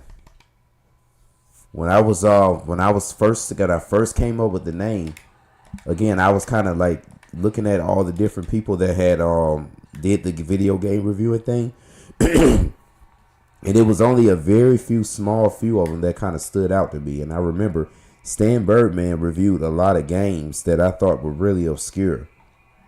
And he actually was one of the people I used to watch when I had to come up with ideas for like certain reviews to do and stuff. It seemed like whenever I would come up with an idea for a review, and I would look online to see who did that same game review, his name would always show up. Now, he didn't have the same style as me, obviously. He didn't appear on camera. He didn't have a scripted review like where he got to, say a bunch of jokes and, and shit like that. But I thought his style was pretty cool. I always liked Stan Birdman. Probably he's much older than me. I could tell he's probably somebody that, grew up like in the 80s and shit like that, but it's pretty cool. Yeah, that Hellboy one was funny.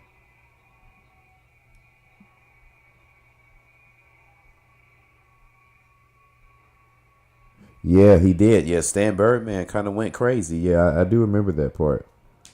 I do remember that about him.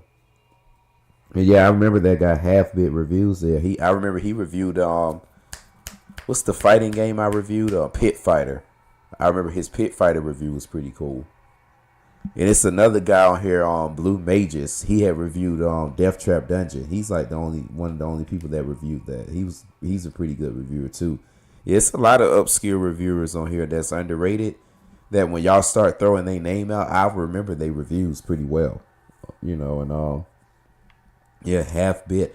I remember him. I remember like I said, Blue Mages. But out of all of them, though, I'll admit, like Silent Rob probably was one of my favorite. I'd hate to see what happened to him.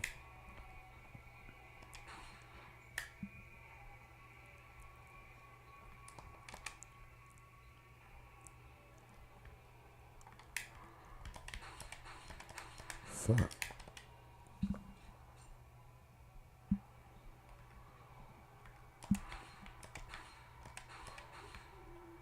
Yeah, he was Blue Mages was like the only one to review it, but he didn't really agree on the game. He didn't like it like that.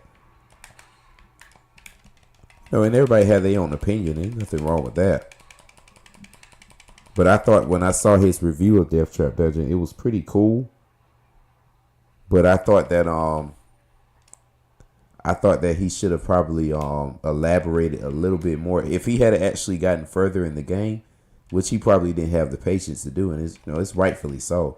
I think that he would have been able to make more in-depth content about it, and that was the angle I had caught about Death Trap Dungeon when I was watching his review, because I don't really remember anybody else that reviewed it except him.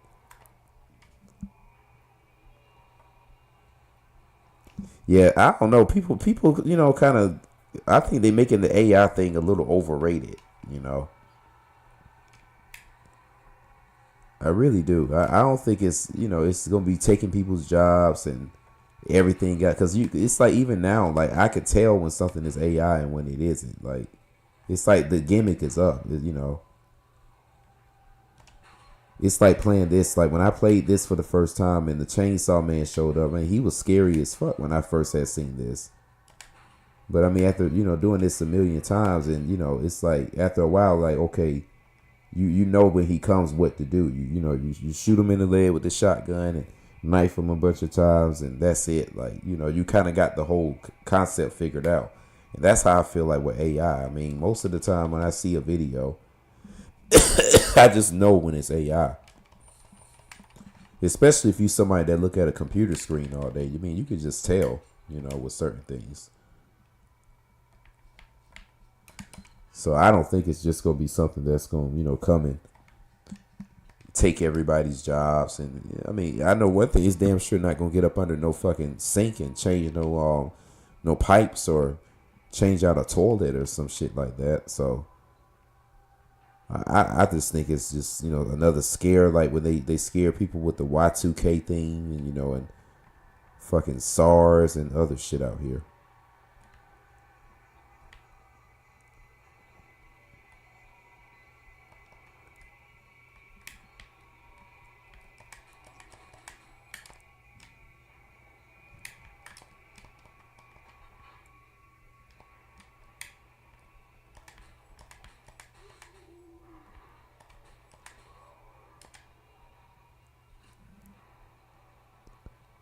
Yeah, I don't know. Like, I don't even, like, some of the AI stuff just seemed corny. Like, it just seemed like so fake to me. I know one of the ones that I thought that was kind of funny though. That one of the AI videos is like the one where they use King Von's like they use King Von's like a voice, and then they'll say like a video like King Von, like point of view of King Von being your teacher, or King Von taking you to McDonald's, or King Von sliding on you with a op like that. Them videos be kind of funny. I'm not even gonna lie, but it just seems so damn fake though.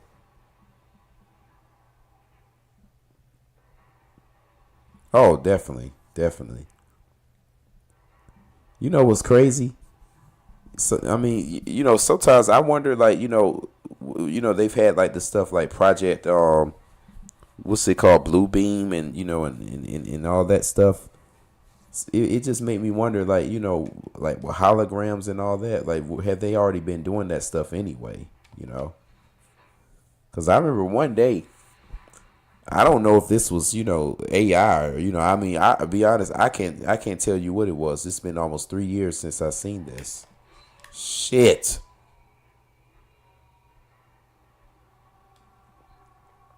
Project Bluebeam, that's what it is.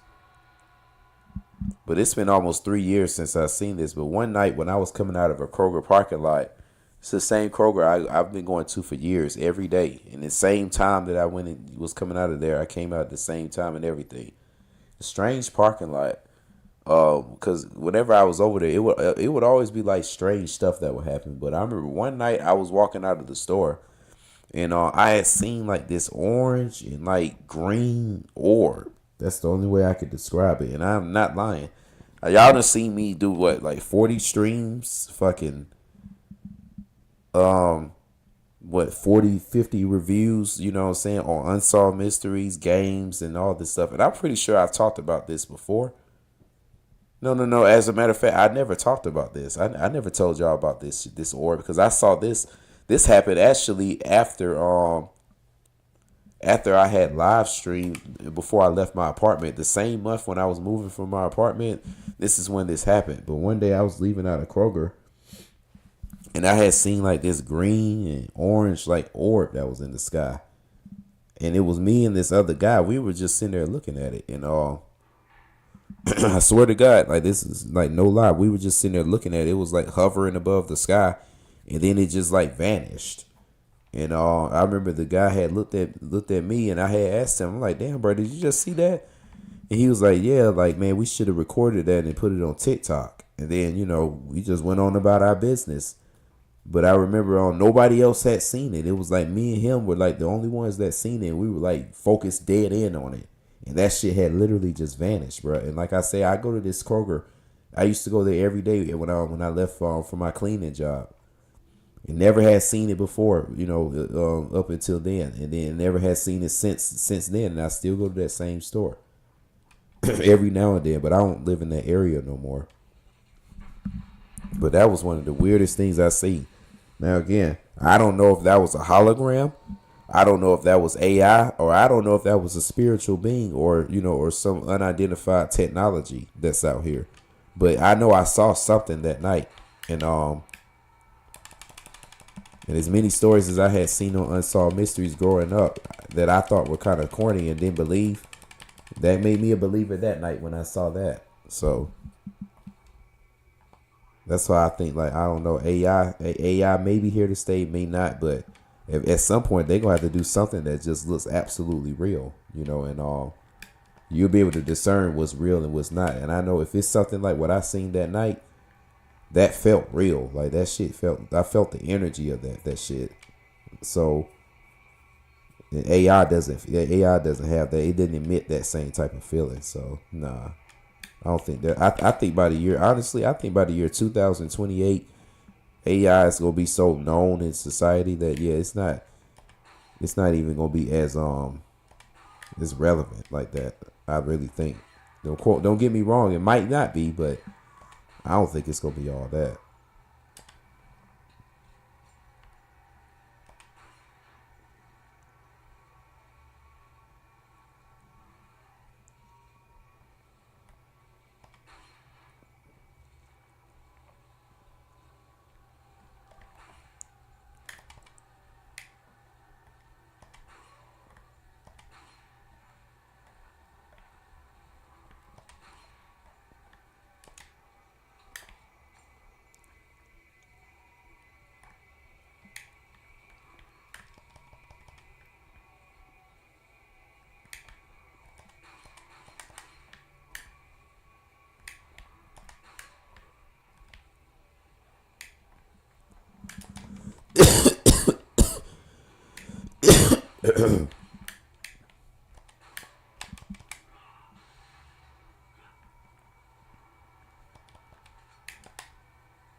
I never told y'all that UFO story. Yeah, because that happened in February of 2023. That was right when I had stopped. That was like right when I was about to stop streaming. So that's kind of ironic around the same time and when I had seen it. And considering it was getting ready to be a big change in my life at that time. Yeah, that was a strange, strange occurrence, bro.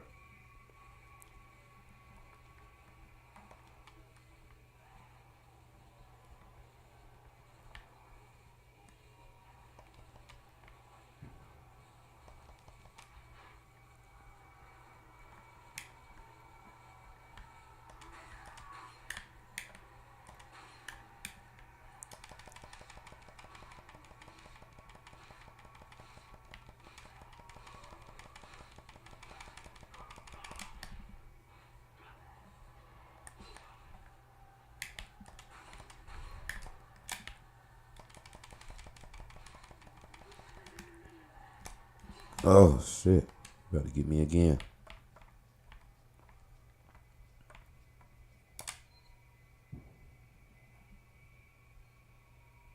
Oh, yeah, you good, man.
Yeah, it really is. It's like he be trying to get the hell out of there. I know one thing about this game. I'm glad whenever he does climb a ladder or you open up your inventory or anything like that. I'm glad that it's kind of like a invincibility moment. Like when you do it, even when you do a quick time event or you suplex somebody or something, it's like an invincibility moment. Like you literally be getting attacked, but if you in midst of kicking somebody or suplex to them or something like that, they'll miss the attack. So this game does help you out in that regard.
You just walked away from that like that was nothing. The sacred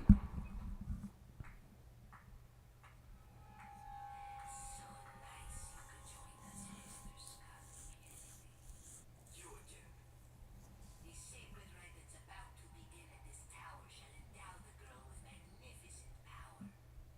She will join us, become one of us. This is no ritual. It's terrorism. Isn't that a popular word these days? Not to worry. We've prepared a special ritual for him. Yeah, they already did P Diddy pretty bad on the AI too. I seen one earlier. They had him dancing in a skirt and all kind of weird shit. Like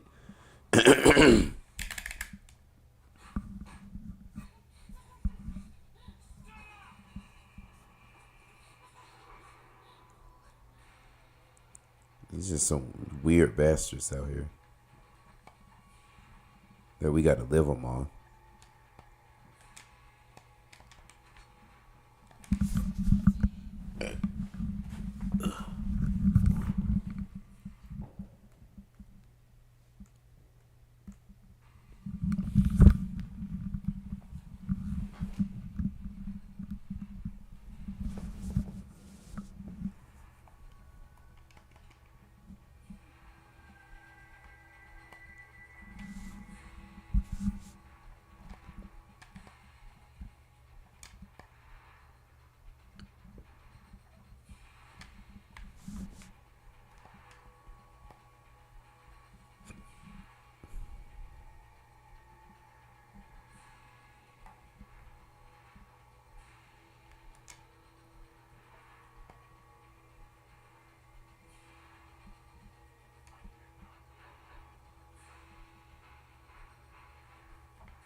Damn.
Motherfucker.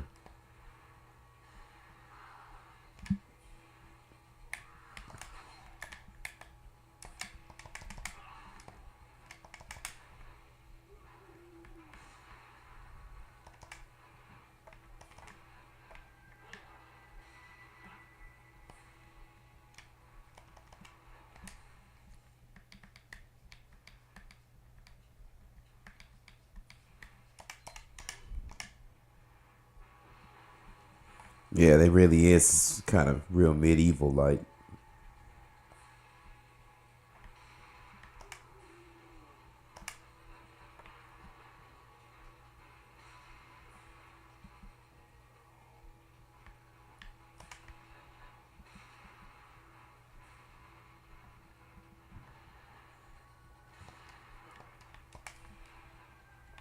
Fuck.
Yeah, this could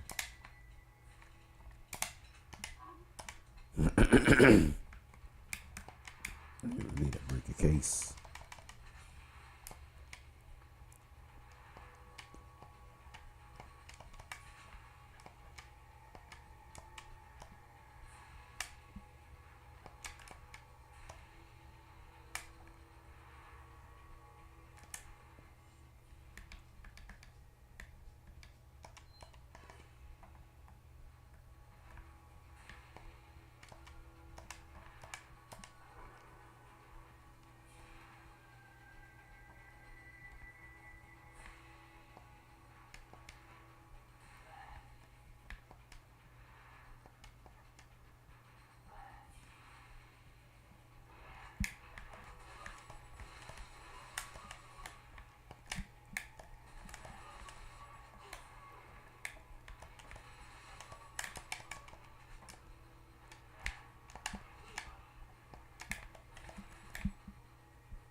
Fuck.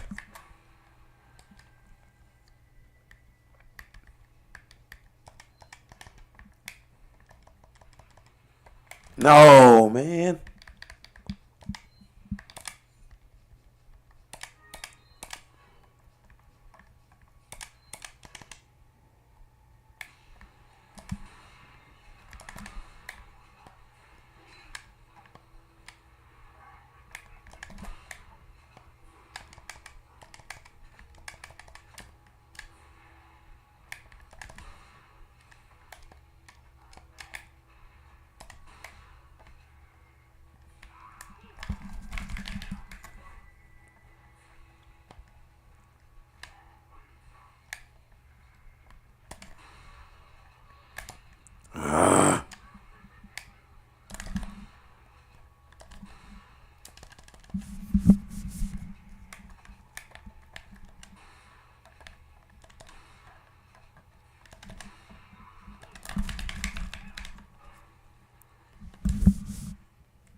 God damn.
Oh yeah, they got the striker. Okay, I like this shotgun.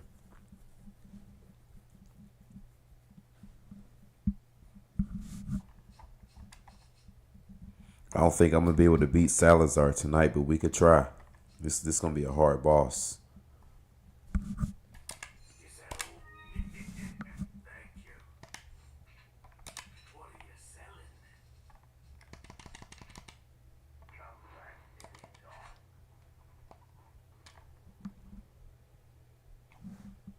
Oh, you good, man? Shit, just sitting here chilling.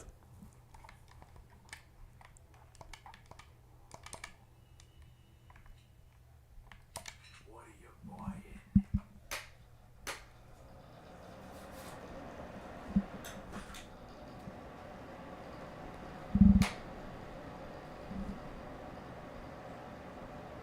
Oh yeah, I'm getting close, but I'm not quite at the end.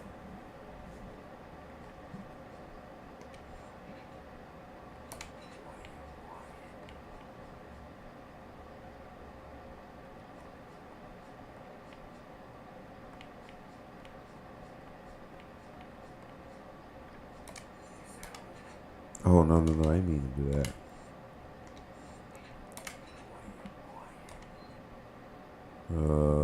Damn, I kind of need this to tune up.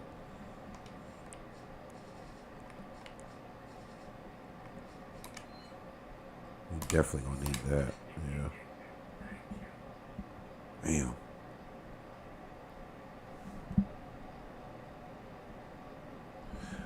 Oh yeah, I mainly was talking about the UFO that I had seen in the Kroger parking lot that I used to live by. That's all I was really harping on. Really, it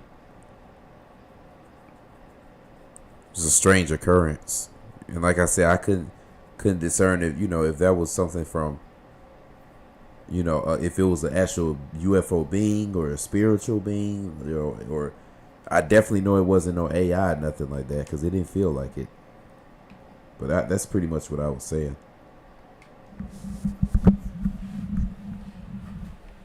I gotta save it here.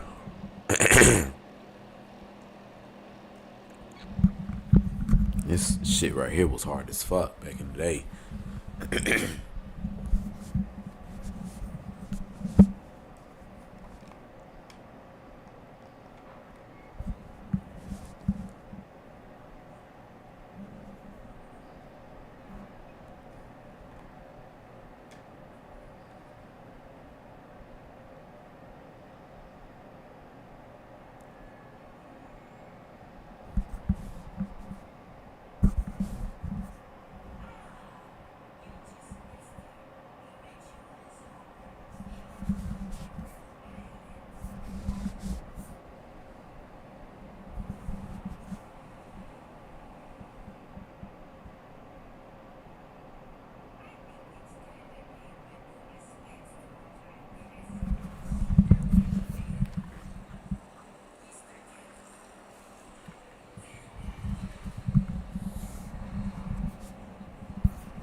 Man, this shit finna suck.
Shit.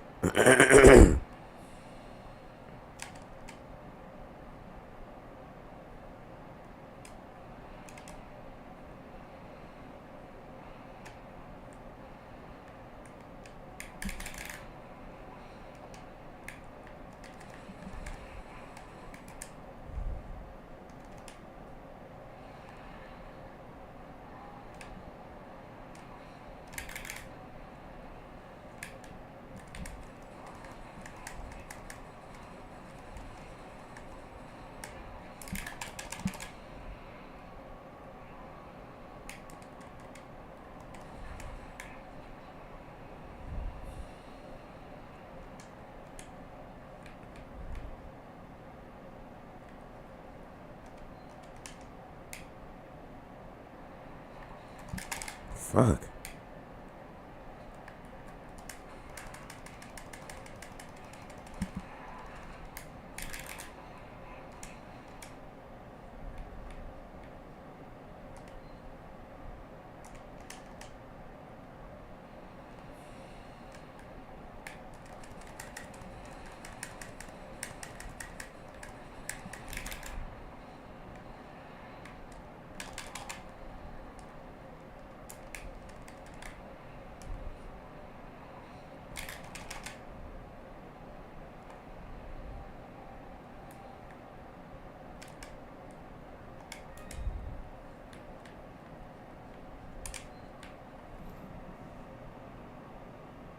Yeah, I know they got some technology out there that fuck with us like that.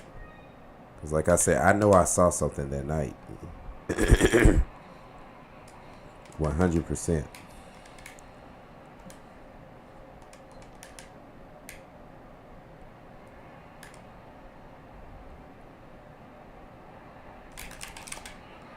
Fuck.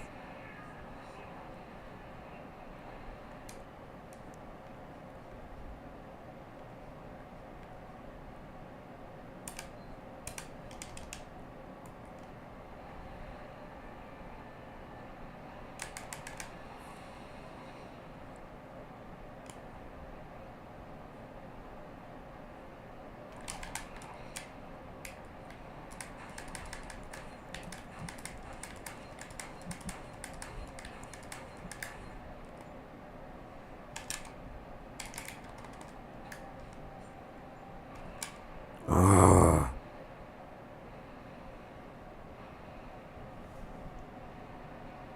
Yeah, these bosses. This one in particular was hard as fuck.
Damn it.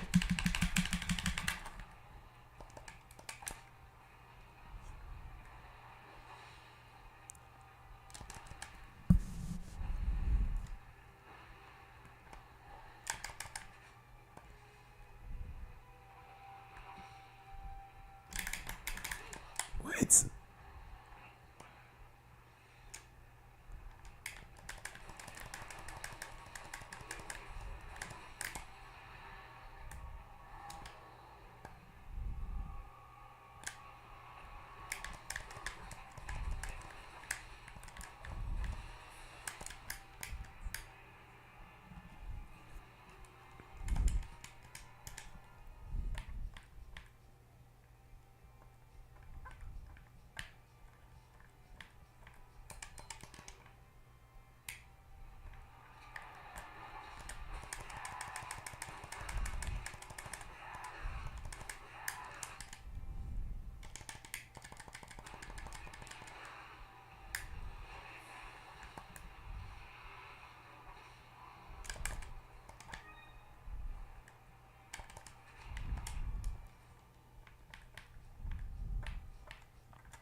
Damn it.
Man, you gotta be kidding me. This man take a lot of hits.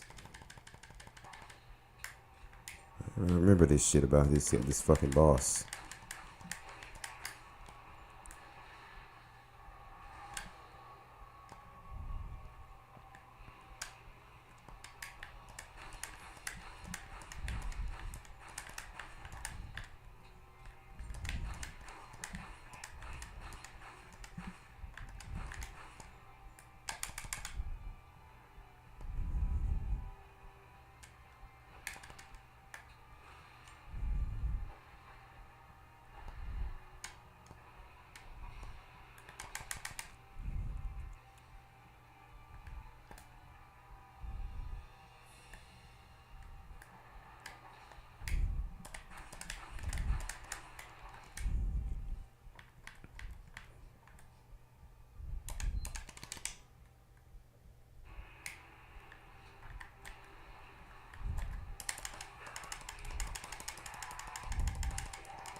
Man, what the fuck?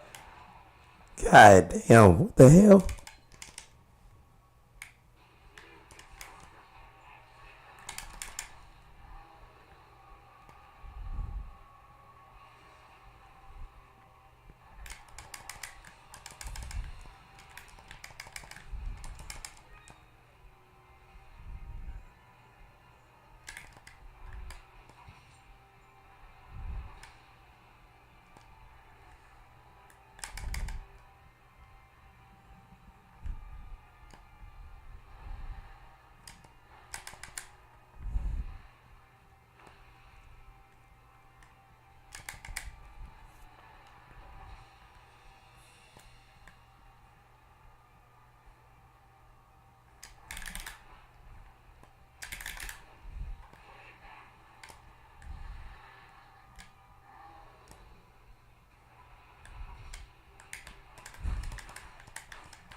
There we go. Damn, I swear back in the day, that used to be hard as fuck for me.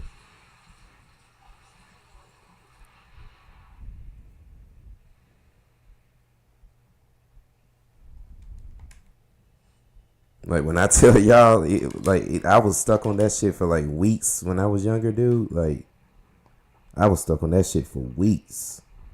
That's how I know I've become a better gamer after all these years of playing these shitty games with y'all.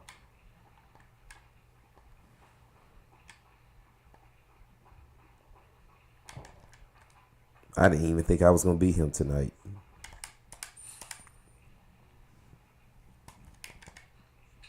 We got a little ammo left too. It's crazy.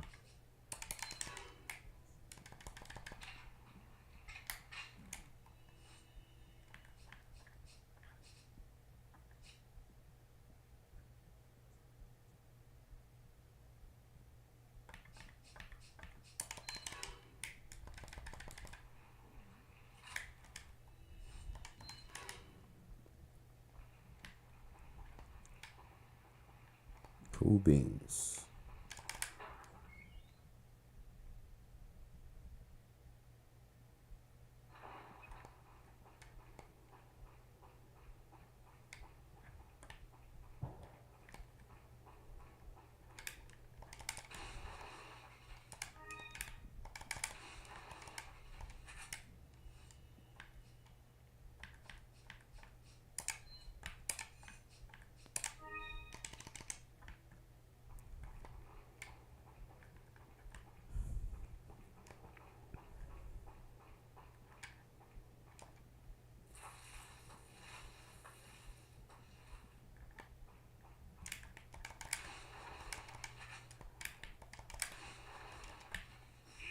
Damn it. It's the wrong time for you to be out, man. Hey, where that motherfucker go?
Rare. What are you selling?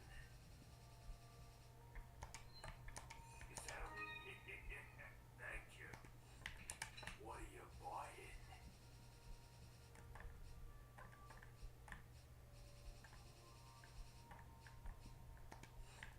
What are you buying? Is that a... Thank you.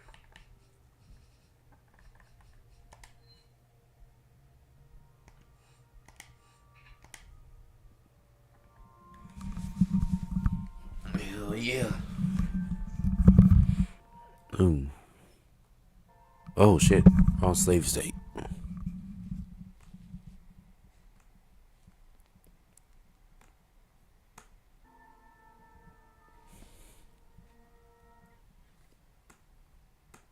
Alright, cool.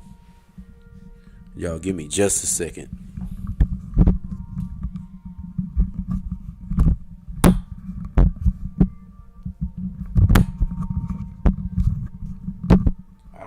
I don't know how I'll be streaming this long without going to the bathroom, but give me a second. I gotta go pee.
And the only thing that sucks when you rent it from a private owner is they have to pay for all the stuff that he's done at the property.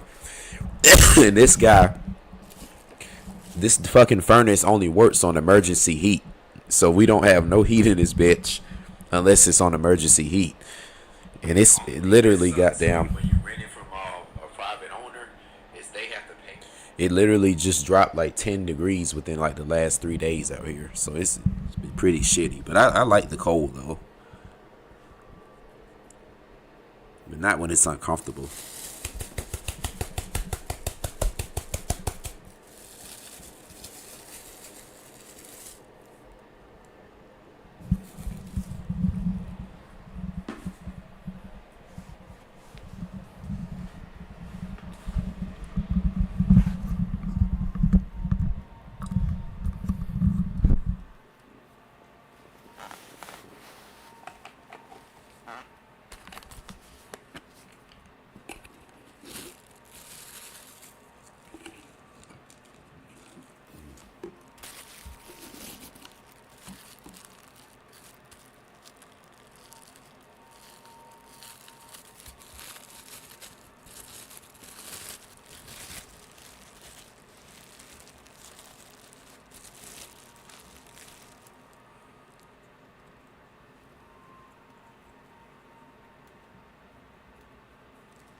All right, let's see what we could do on chapter 5 now.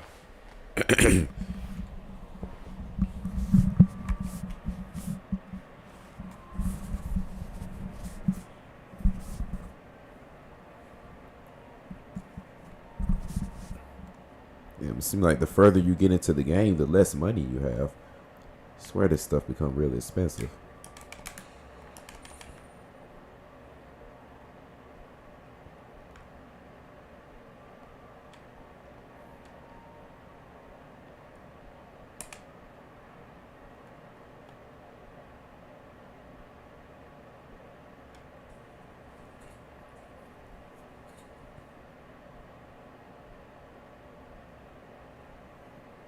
Need a ride, handsome?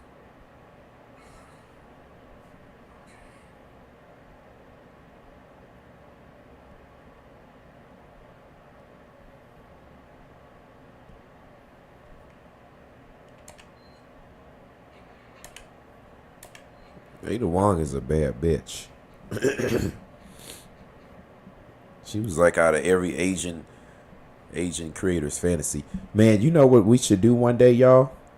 I think we should do a like a watch party stream. Like where we could sit here and watch a movie together and then we do a review on it. Because I'm not gonna lie, even though like like we were just explaining earlier with the copyright shit. Now, I think that I could probably get away with it with some of these movies I got because it's some independent like Chinese movies I got from the 80s where they basically were into the mafia and ninja stuff. And these were some of the coolest movies I've ever seen. But it's one movie that in particular that I've never seen on the internet, and it's called Ninja Killer. And basically the plot of it was this guy was sent as a spy to work for this company and basically take this basically destroy like this other guy's company that was like in Japan.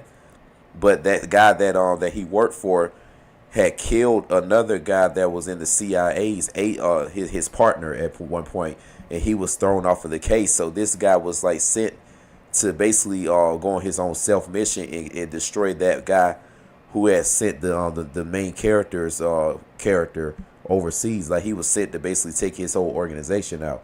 But anyway, the plot had centered around this guy, and he ended up going overseas. But he knew a girl that he had grew up with that ended up basically they had getting a place together, and the girl ended up like kind of falling in love with him and stuff, and it ended up becoming more of a romantic type of movie. But the whole time he was trying to stay undercover and complete his mission. But the girl was starting to kind of interfere in his life so much to where she was starting to go to his job and get jealous of other women at the job and stuff. And initially she was just supposed to be his roommate. She was just basically gonna pay her little half of the rent for her room, and then that was it. But they ended up getting in a relationship, and she ended up like becoming like really really obsessed with him in the midst of him trying to complete this mission. But in the end, basically he ended up basically wanting to get with this other rich girl who was a part of that guy's organization. He ended up wanting to marry her, and then when he did that, he actually had got the other girl that had moved in with him pregnant. And then when she found out that he was marrying the other girl, she basically had told him that you're not gonna be with nobody else but me. And then in the end of the movie, they tried to basically make the guy his character have to kill the girl he got pregnant off that he knew that lived with him and stuff. He had to kill her character off, and they had kind of mimicked the same story from Unsolved Mysteries with that guy Chester Gillette and Grace Brown, where he had drowned her in the river and her ghost was up there in New York and all that. They mimicked that story. He tried to drown her in the movie, but she survived. And then at the wedding, it was a scene where she came and just stabbed the shit out of him in the wedding and told him that you're not gonna love anybody else but me. And then she was pregnant with his child. Then she started stabbing herself in the child and just ended up like dying in the movie. Like that was probably one of the most gruesome scenes I've ever seen in a movie. And I think we'll be able to watch it on YouTube. So I think that's a stream y'all should stay tuned for. Matter of fact, let me show y'all the movie. It's a rare movie that I don't think you're gonna be able to find anywhere else.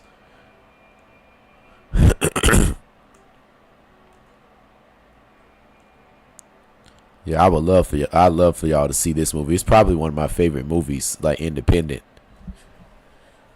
It was a collection I had found when I was in Barnes and Noble years ago. And I just pulled it out of my catalog because my boy on Everyday Struggle, him and his wife had came and visited last week. And we were watching some old movies that we used to watch when we were in college and stuff. And I just pulled up my DVDs and just started watching some movies from back then. And this one, I don't know, it just always has stood out. But this is it right here. It's a collection. It's called Way of Fox and Ninja Killer. The movie is called Ninja Killer. And on the back, plot of it kind of says, like I said, hell hath no fury like a woman scorned. And hell is unleashed when the ninja killers are brought in to solve the death and destruction of their enemies. The dreaded army of darkness use ancient ways of murder. One man can stop them. Because like I was telling y'all in the plot, the ninja guy just went on his own self mission when his partner was killed. And he wanted to destroy that whole like organization that guy was working for that I was telling y'all that the girl loved. But it was a hell of a plot. I'm not gonna lie, man. This is probably one of the greatest movies that nobody has ever seen in real life. But we gonna watch it. We gonna watch it in the stream. Probably not tonight, but it's 2026. Maybe sometime in January. I think we gonna just stay. We gonna spend a stream where we gonna just watch this because I don't think I'm gonna get any copyright strikes from this. Because as y'all can see.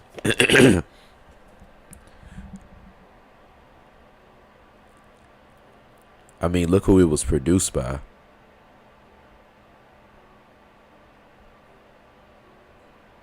Only thing about this, y'all, For some reason, my VLC player, it's not working right on this Sam laptop. I don't know why.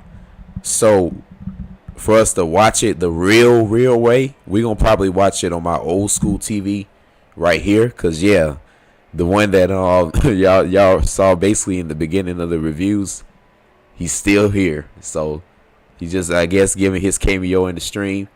Now he finna chill in the background and enjoy his retirement. But we probably gonna pull that out and watch it on that. And I'll probably just hook it up, I guess, through the RCA connection and all that on my PS2. I haven't done that in so long, man. Like, yeah, that's how I was streaming my my early games. But yeah, that's the movie is called Ninja Killer.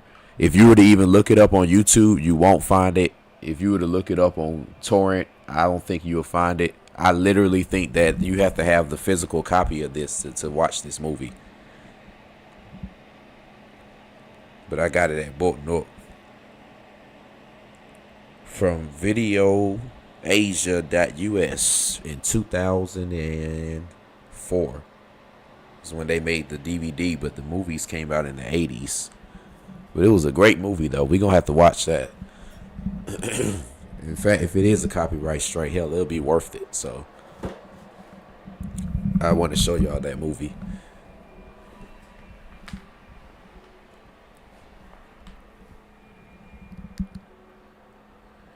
You're right. I could rip it because it does. It probably isn't gonna have a restriction on it.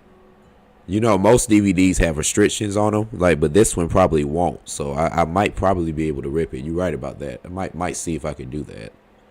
But the thing is on here, my VLC is weird. Like it's hard to play DVDs on here. And then whenever I place the DVD inside here, it brings up some old ancient DVD software that probably was from like 2002 or something. And that shit obviously, don't work on a modern laptop. So we'll see. I'll figure it out off stream and get all that technologically right. And then I'll update y'all as far as how we'll do that. But I want to show y'all that movie. But it's one of my favorite movies of all time. That'd probably be the only one. Well, I got a bunch of them that's like that. I got that shit. It's another one I got. It's called Ninja, and I guess like a whole series of them they made. And they like these bootleg independent movies in China, but they fucking funny as hell. They dope as hell. Like when I start making my movies, it'll be on some shit like this, Ninja and the CIA. And you got motherfucking shit.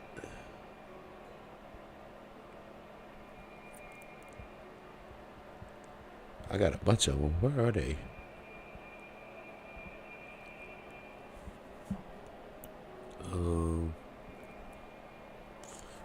Yeah, Secret Dragon. That's one. I got another one that's like this. Motherfucking Secret of the Dragon.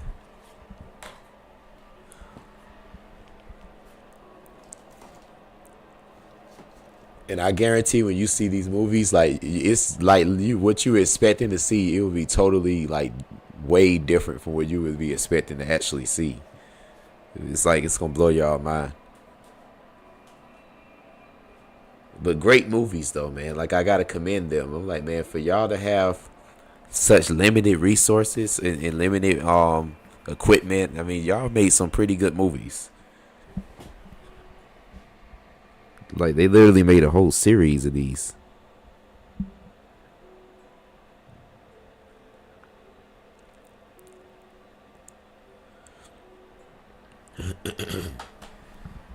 There's one more I got. It's damn, where is it?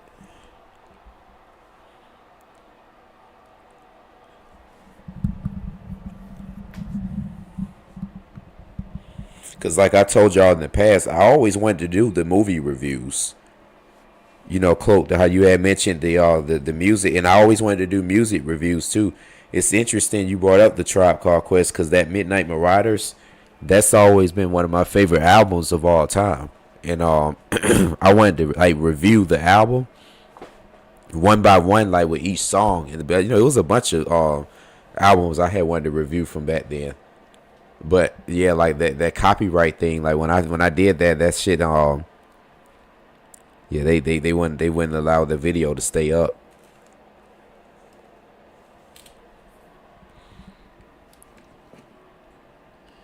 Fuck, I got one more in here. Try to see where the hell it's at. Damn.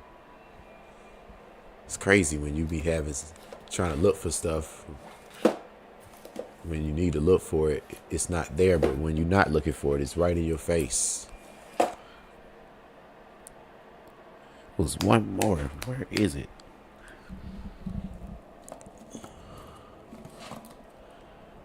But as y'all could tell, I got a bunch of DVDs. I mean, y'all saw all them shits. So if it ever was, again, a AI apocalypse or whatever crazy shit they gonna do out here, at least I still be able to watch movies. Because if they ever cut the internet off, this is what I have. This is the reason why I had so many DVDs. Because when I first moved to Statesboro when I was in college, we didn't have no internet and we didn't have cable. So you can only imagine like how creative like I had to be, and how this was actually a couple of months before the Frustrated Game Reviewers like series had started. I had just got to college. I remember all these movies and DVDs y'all see. This is stuff I had wanted to get when I was a kid, so I was starting to get all that stuff. And I was just watching and stuff. I got disconnected. Oh, it seemed like it's going on my end. Yeah, I was starting to get all this stuff and then shit. A couple of months later, that's when I had seen that guy Urinated Tree. Y'all were bringing up all the other reviewers and stuff. Urinated Tree probably was my major first influence, because I knew about him before I knew about AVGN. That was in the beginning of 2010 when I had first got the internet, man. Like on my own. I mean, I had the internet, living with my mom, but that was when I had it on my own. So, dude, people were going nuts that night. I remember the night we had got our internet service. Everybody's door was closed that night. That shit probably was on fucking xnxx.com or some shit like that. Motherfuckers was going stupid ham on that internet first. When we first got the Wi-Fi service when we were in college in our own place, mate.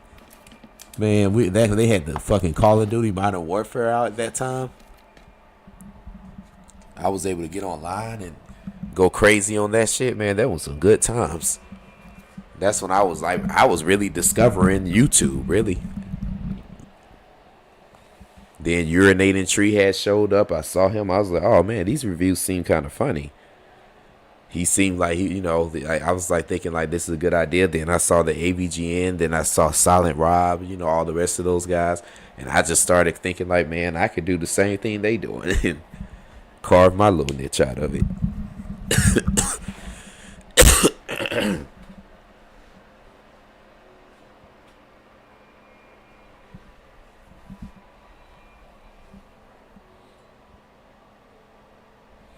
But we gonna do that one day though. We gonna watch some of those movies, because I don't think I'll get struck with that.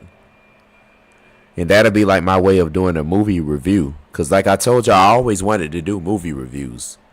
The same way y'all saw the game reviews over the years, I had wanted to do movie and TV shows reviews in conjunction with that. And I did that a little bit, but not to the extent that I should have. So I think this would be my way of like making up for that, essentially. Y'all will be able to see the reviews live. That'll be pretty cool. That'd be pretty cool. Cause this shit take work doing this. Having to sit here, and then I need to get a better microphone where I don't have to. Cause I'm not sitting at a desk and like how most streamers be doing, and got the PC set up. Like I ain't doing it like that in the headset. Like I don't really do it like that. That don't feel comfortable to me. I'd rather have it where I'm kind of sitting in my chair, like, you know, no different if I was playing the game and nobody else was watching me. So I do know I need a better microphone that can expand more on distance, but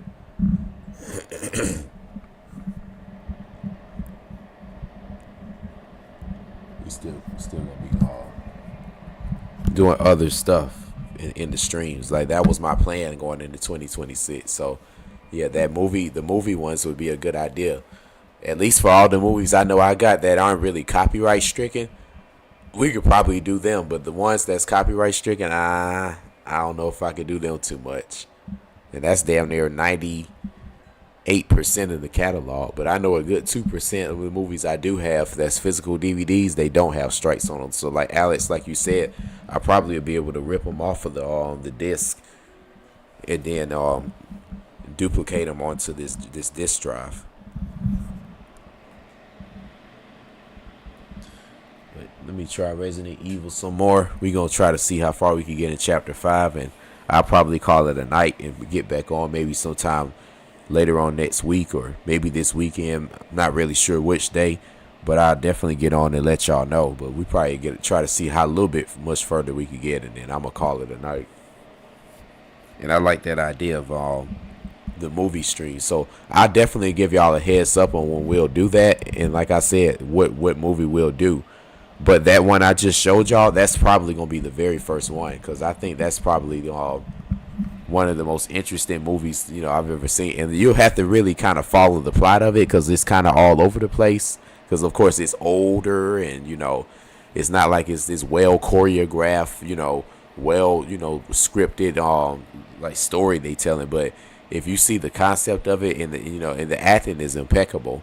So I think that y'all will enjoy this. We definitely gonna do that. In addition to the other stuff I talked about. So yeah, I guess that's my goal in 2026. Try to keep my word on that.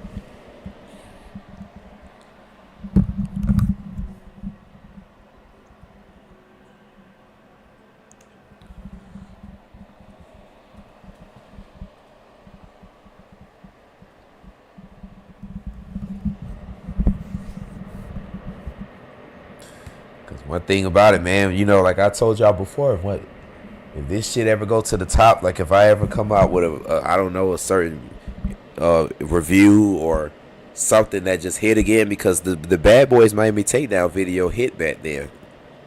Even though it took it a while to generate, you know, more views, it did generate a lot when it was first out. It sold it that Scorpion King. So who knows? Maybe I could come up with another review that's like that. It'll be something that trends, and I can come up with, you know, shorts and stuff like that. And then if it could get me in the algorithm, because that's all I really need to be in. I just need to be in that YouTube algorithm. And once I kind of get merged into that, y'all gonna be coming right along with me, man. I'm telling you, man. Y'all gonna be coming right along. So yeah, maybe in 2026 we can strive to do this better, because we damn sure been pushing to do it these years. I mean, I done put in a lot of sacrifice to, you know, even get to the point I'm at now where I can stream like this. So man, this shit this shit's got some stuff in the making.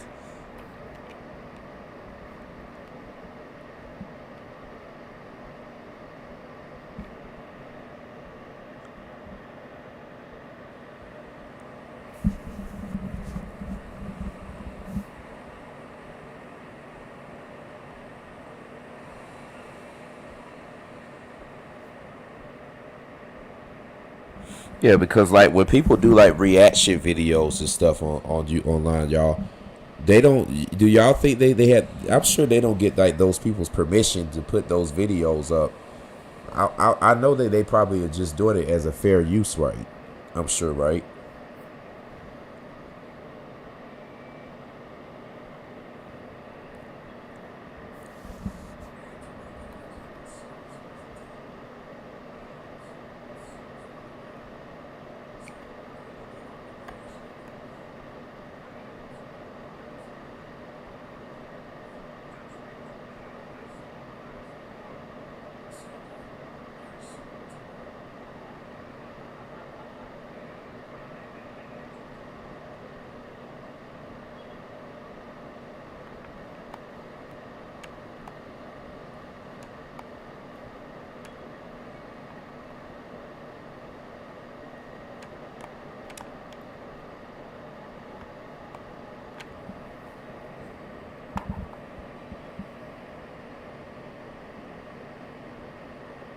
Okay, well, if that's the case then,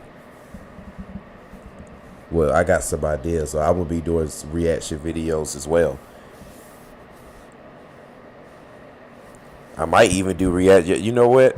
I might even do reaction videos to older reviews of other people, and then I'm gonna do a reaction video because obviously I don't have to get this copyrighted of some of my older reviews. Like maybe I could do a commentary of like some of older shit that I did, and like I said, like we sit here and watch it together, and I could tell y'all certain things that I remember during the time when we made it and what was going on, and why certain things was a certain way.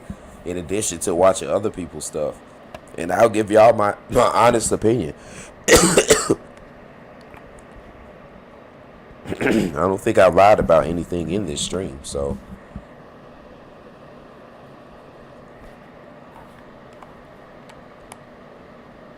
I think that'll be a good idea. Just to switch it up from just video games all the time, because I love doing this, but it would be nice to for y'all to see my perspective on other stuff too.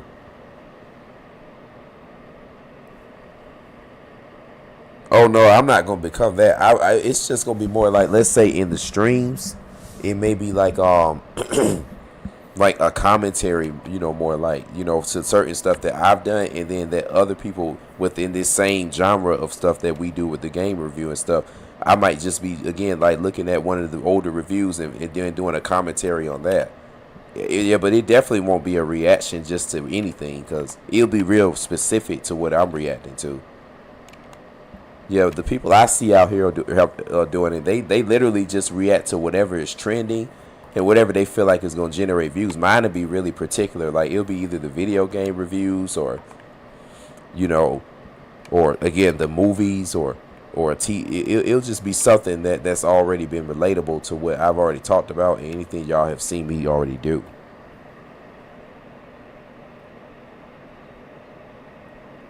Yeah, you're right about that. You definitely have to do that.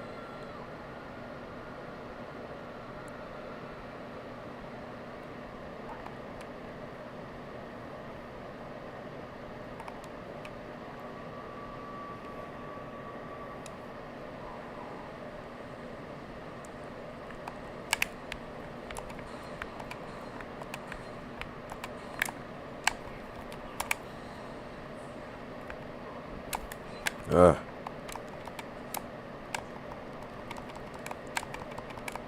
damn. Hold on now.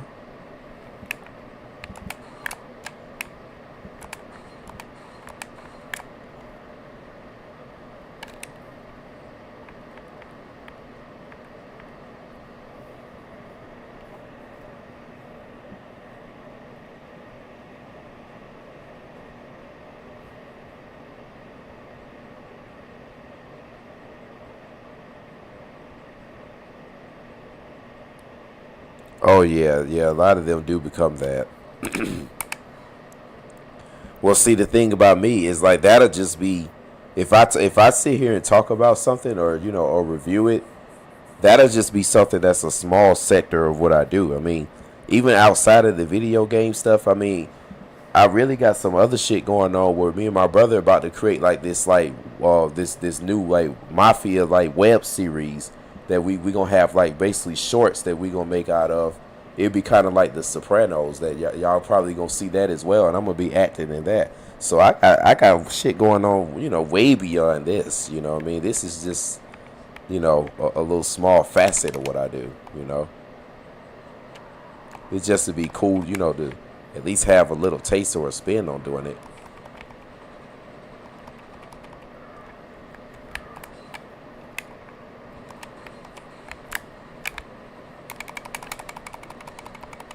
Yeah, pretty soon y'all gonna see me back acting. So,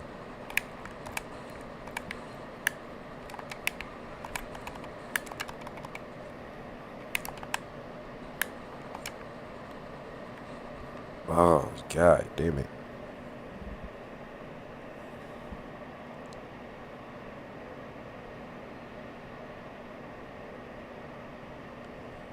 Oh yeah. Yeah, I'll admit, I that's why a lot of people don't do the reviews no more. They really want to keep the whole thing going because, I mean, some people lost interest in it. Some people felt like they got what they needed to get out of it. Um, some people probably felt like that it had its run. I mean, but me, I always liked doing this, so it never felt like that it would be a certain point in time where it would just like run its course because everybody liked video games. So like, I just never really saw it like that.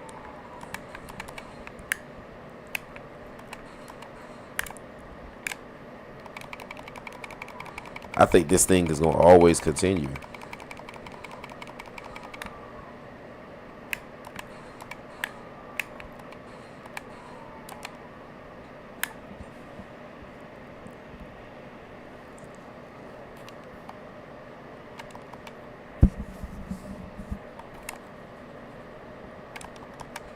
But one thing I say about myself is that I'm so different from like what other people and just how they think, how they are, how they move. Like I'm just so different, in what I do that nobody will ever do something on the internet that's similar to what I do. I don't care if it's like video game related. I don't care if it's like information based related, acting related. You know what I'm saying? Media, any type of media that's being consumed on this platform. I don't think anybody would do something that's similar to what I would do. I mean, and how I know that's true because when I look back on all my old reviews, like when I look at the same people who reviewed the same games that I did, my reviews were so different. Like it ain't even like I'm not saying that it was just all they were like way better. I mean, that's up to the person that views the content to decide on what they would rather see. You know what I'm saying? But from my perspective, I just saw it to be so different. Shit.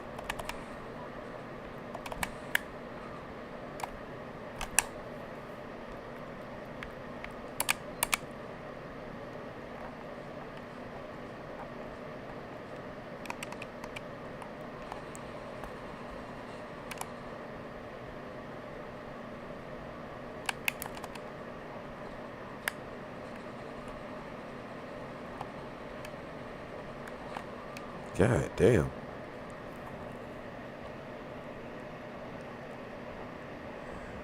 I just feel like it's so different. And I, like I said, I give you an example. Death Trap Dungeon. But before I reviewed that game, Alex, I watched like about 10 people that had did that game review. And I remember that guy Blue Magus was the main one. His video kept popping up whenever I typed that game in. I would type in Death Trap Dungeon reviews, and his review would always pop up. And I watched it about 10 million times. And then, like I said, I watched other people's reviews on it. And this was even before I played the game. When I actually played the game and I was going through it, like it gave me so many ideas and so many avenues that I could create the review that it was like it's beyond just sitting here talking about the game is trash. I mean, you could decide on what if it was good or if it was bad. I mean, that's up to the viewer to decide on what they feel like it is. But I'm going to display this review in such a way from what I experienced it to be like that it was different from what these other reviewers were talking about. Because like I said, when I played it, it was an experience, So that's why you ended up getting the review like that. And I know that it was like that with most of the games I did. Like I said, if I were to do the reaction video to some of the reviews I had did in the past, shit.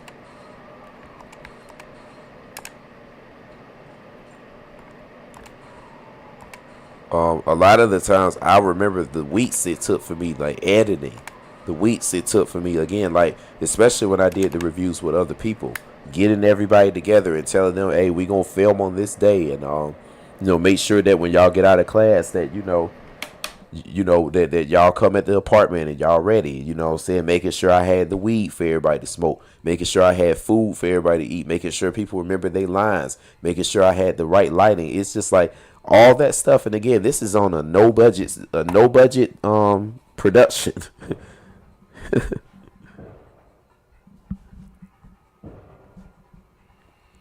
Like I swear to God, dude, like that boy Blackbeard Mirage. I swear to God, man, like when I was doing that shit, man, I was doing the early reviews literally with a Panasonic Handycam that was like $100 and something. No shotgun mic. When I fucking used to write the scripts, I had to. And that's what I said. We gonna watch one of my older reviews, man, from the early days, like when I first got started, man. Like y'all gonna see, like I literally remember in the older videos I did. If you kind of look at the TV screen and the silhouette and pause it, you'll literally see me holding the fucking script in my hand. It talking while I was trying to hold the controller and man the camera at the same time, man. Like I was doing all that stuff, bro. Like literally trying to make these reviews at the same, creating this content. It was like, a lot of love that was for it back then. It wasn't for no money. It wasn't doing it trying to get any type of YouTube. Well, it was to try to get a YouTube career. I'm not gonna lie about that. But it honestly was for the love of it too, because I did want to see this stuff being done. Because I mean, over the years, this was something I had always wanted to see. Yeah, I don't even like watch these modern reviewers like that. Like, unless they talking about a game that I just wanted to kind of get information on out here. But I mean, a lot of them, they have the same like corny, high, like fast talking, high pitched voice. Like you said, the same little cheesy punchliners here and there, the same little, fast zoom ins and and strange, like transitions and stuff they use in the editing. It be the same shit. So, like I said, I just like to watch it for the information for the most part now, because all that goofy shit there, it just it gets kind of played out, and that's one thing I never really wanted to do with my reviews, is make it too goofy. I wanted to make it humorous, but not too goofy though. You know what I'm saying? So, but now it just seems like a lot of the stuff I see, it just be goofy as hell. So I just try to just extract the information out of it and then leave it there.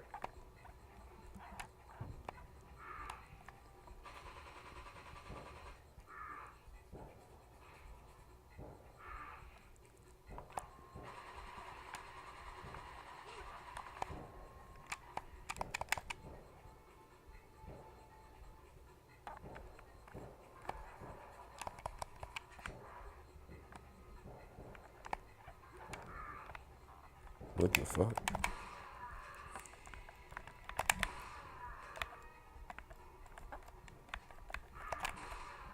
Oh, I see your weakness.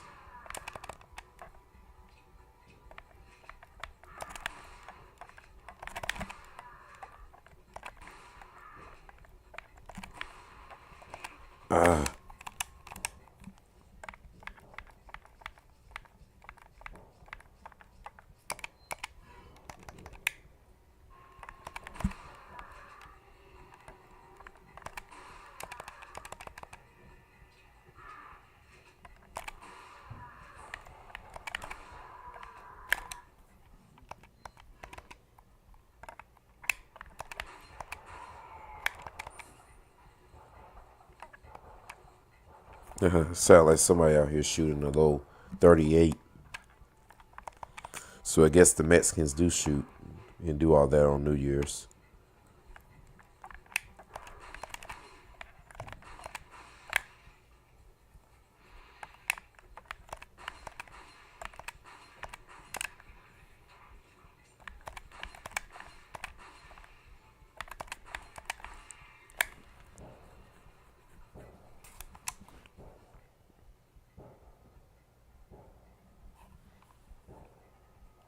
Yeah, this whole little YouTube mafia that gay mafia that they got on here nowadays. Yeah, I tend to stay away from talking about that stuff too much, because that'll definitely that'll sling my channel down as quick as it can come up. But I mean, at this point, I ain't got shit to lose. I've been on this bitch for what, 15 years, so I talk about these people all day. Yeah, a lot of them, man, all that stuff is, you know, it's, you know, again, like a lot of these dudes be flying out, you know, to do this stuff and be, you know, like again, like trying to come up with scripts or how they want to do it, you know, yeah, all that stuff, man, is just to kind of get an algorithm a certain way. Again, like they don't really have a brand to me. See, my whole thing has been always creating a brand. It's something that again that can be represented by what I stand for, and I just don't really see these people having a brand. You know, it's just like they just make videos essentially.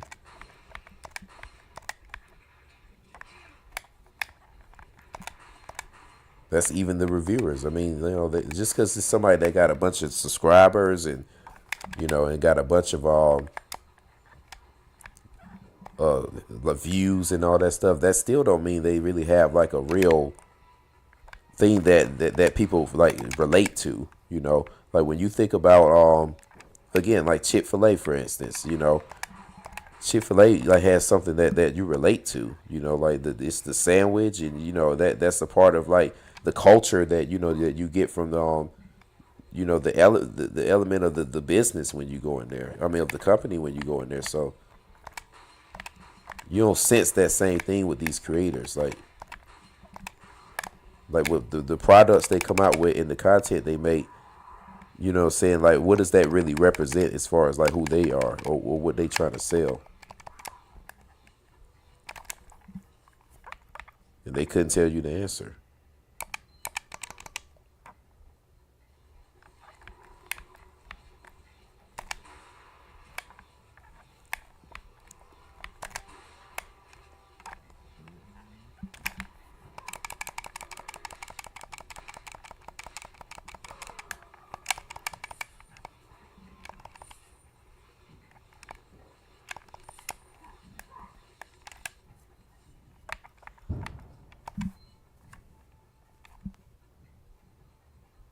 Oh yeah.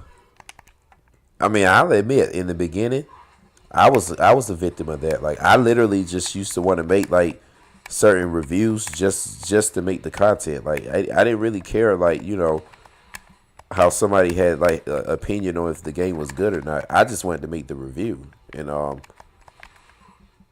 admit, in the beginning, I was kind of a victim of that too, just fishing to see what you know what will work.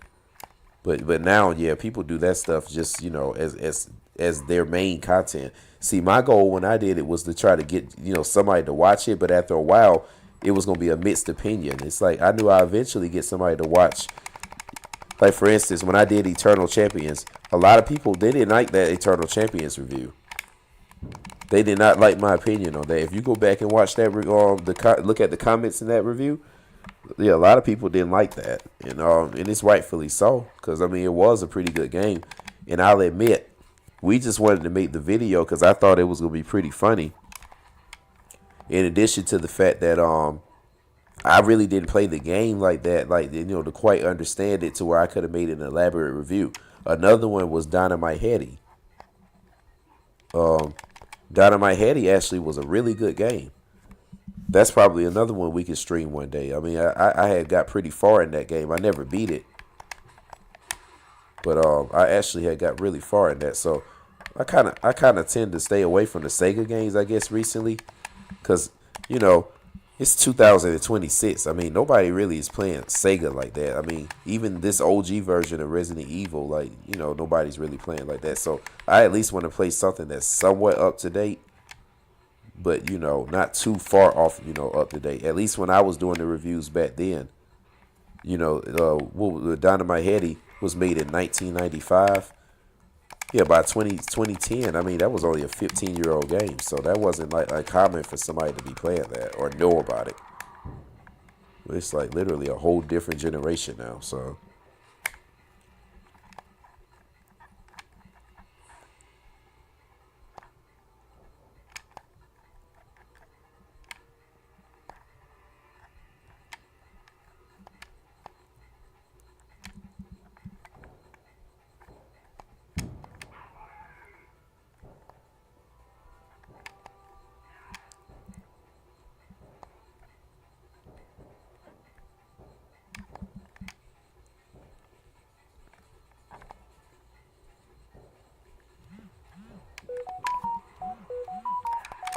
Fuck.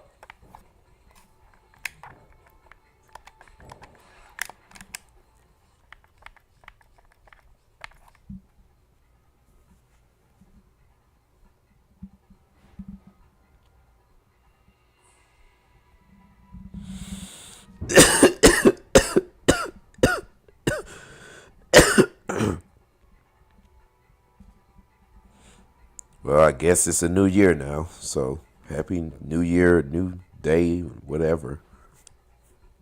It's been a new year for 13 minutes. I ain't even realize it.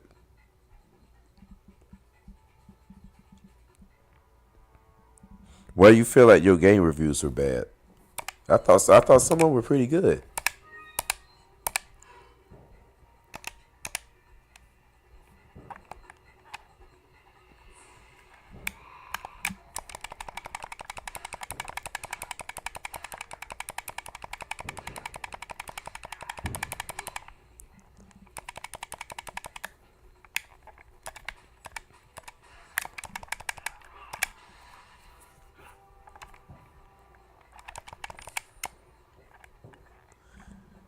Yeah, man. Like I didn't realize it's actually a new year now. So happy New Year to everybody.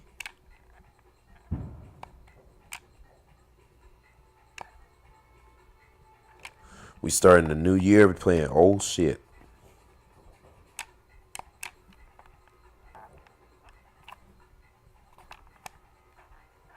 Yeah, I know how that feeling was.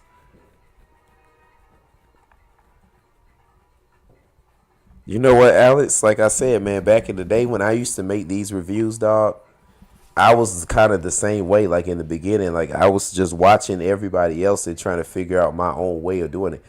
You got to understand, man, that guy AVGN was such a strong influence on me, man. Just outside of the video game stuff. I'm like, just the way he made his productions, like the time he took, like the way he made the cameras transition, the script he did. Like, I'm not going to lie, like, bruh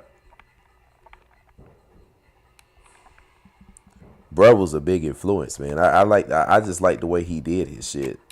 So I watched his reviews over and over and over and over and over and over and over and over and over and over until I figured out my own little way of doing it. And again, he's white. He's a white guy born in 1980 in what, somewhere up north. I'm a black male born in Atlanta, Georgia. Like, we're totally different beings. You know what I'm saying? We grew up in two totally different environments in two totally different times. But I knew how to create something that mimicked and matched like how he had his style from the same way he grew up playing video games, no different than me. And like I said, I just will watch his reviews so much, I remember, until I just found my way of doing it. And I'm not gonna lie, I remember like when I did Quarterback Club, when I was stumbling over my words, and like I said, I was literally holding the script and holding the controller, playing the game, and talking at the same time, and trying to make sure the damn camera was angled a certain way. Like, I was doing all that shit. I wasn't using a DVD recorder in the beginning. Like, I wasn't recording the game footage at first and then doing my narration separately. Like, it was literally all that stuff, narration, video game recording, and me filming, all that shit being done at once. Like, when I really think about that, that's really absurd, you know?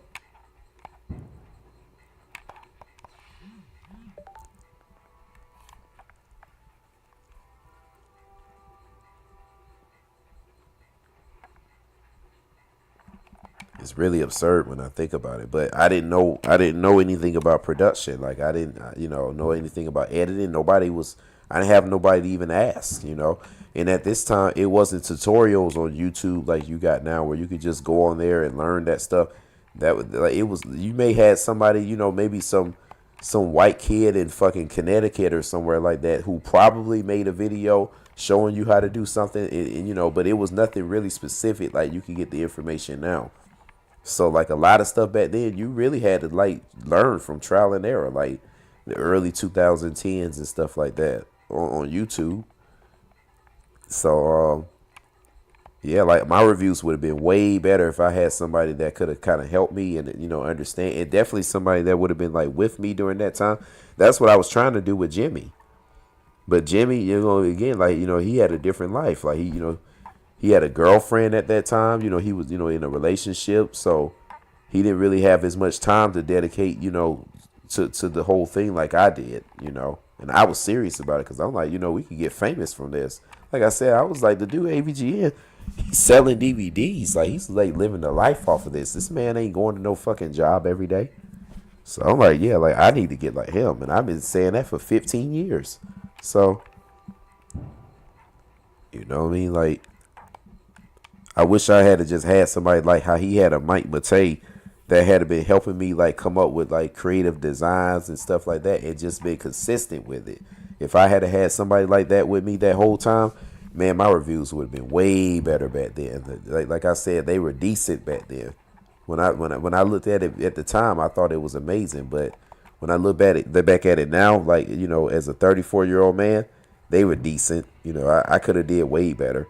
I will say that with my quarterback club review, I think it was funny how in that moment when I was talking about how when the players get injured when you just running, and literally it happened at that exact moment. I swear to God, I didn't expect that to happen. I swear to God, I did not expect that to happen. It had literally happened at that right moment.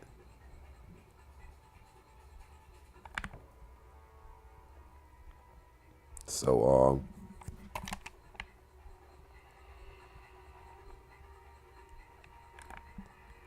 that right there I thought was pretty good. Looking back on my older reviews, but other than that, yeah, I think Super Thunderblade was decent.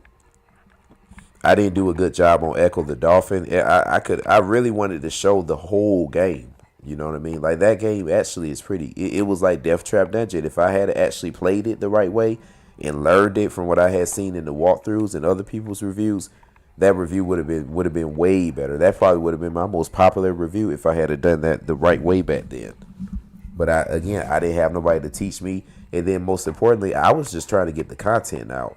So I didn't really care about that because it was other people that were doing reviews, and my reviews were better than theirs as far as the production, because they didn't show themselves on camera, and and they damn sure didn't write a script behind it. You could at least tell with the way I did mine, I had a script. I always was a person that was a writer, so I always wrote a script with what I did. I don't know about how other people did it, but I could have did that stuff way better. And then, like I said, I didn't understand the technology. I would have did that stuff way better if I had some help, man.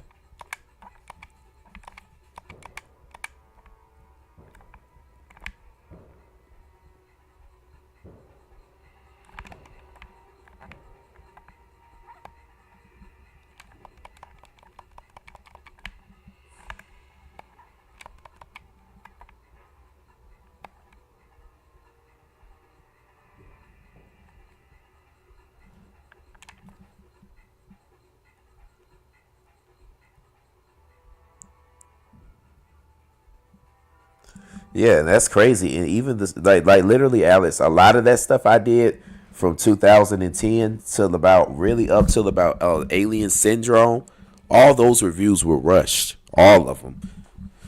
I did have a script behind it, but again, these were like scripts I had written like the day of or the day before.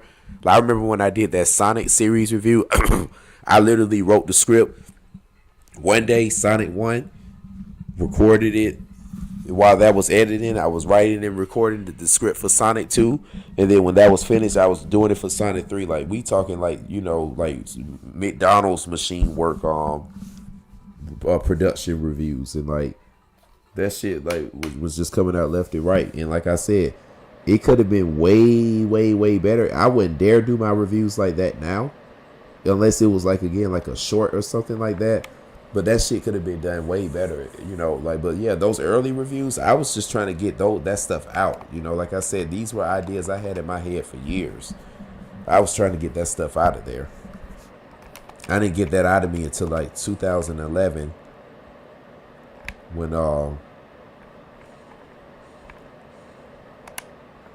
when I did Alien Syndrome, and I had moved over there to University Village in apartment E1. When we moved there, that's really when I started getting good with my reviews, to be honest. When y'all started seeing the Alien Syndrome, and then Judge Dredd, that review, to me, Judge Dredd, I did terrible on Judge Dredd. I should have been like, and Wrath of the Black Manta. To me, a lot of people liked those reviews, and they was funny. Don't get me wrong, those reviews was funny.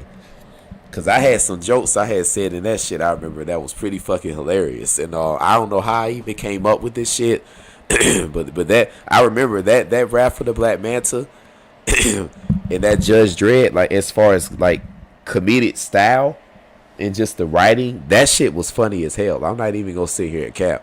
But as far as like, the reviewing aspect of it and elaborating and and giving good commentary and information on the game, it was terrible. Oh yeah, people definitely, they take a long time. Yeah, man. Like I said, I'm not about to put something out here that that's somebody gonna just say it's trash. Like I showed y'all with the merchandise earlier. Like if it's something I'm not gonna consume myself, then I'm not gonna try to get somebody else to consume it. And again, that could be media, that could be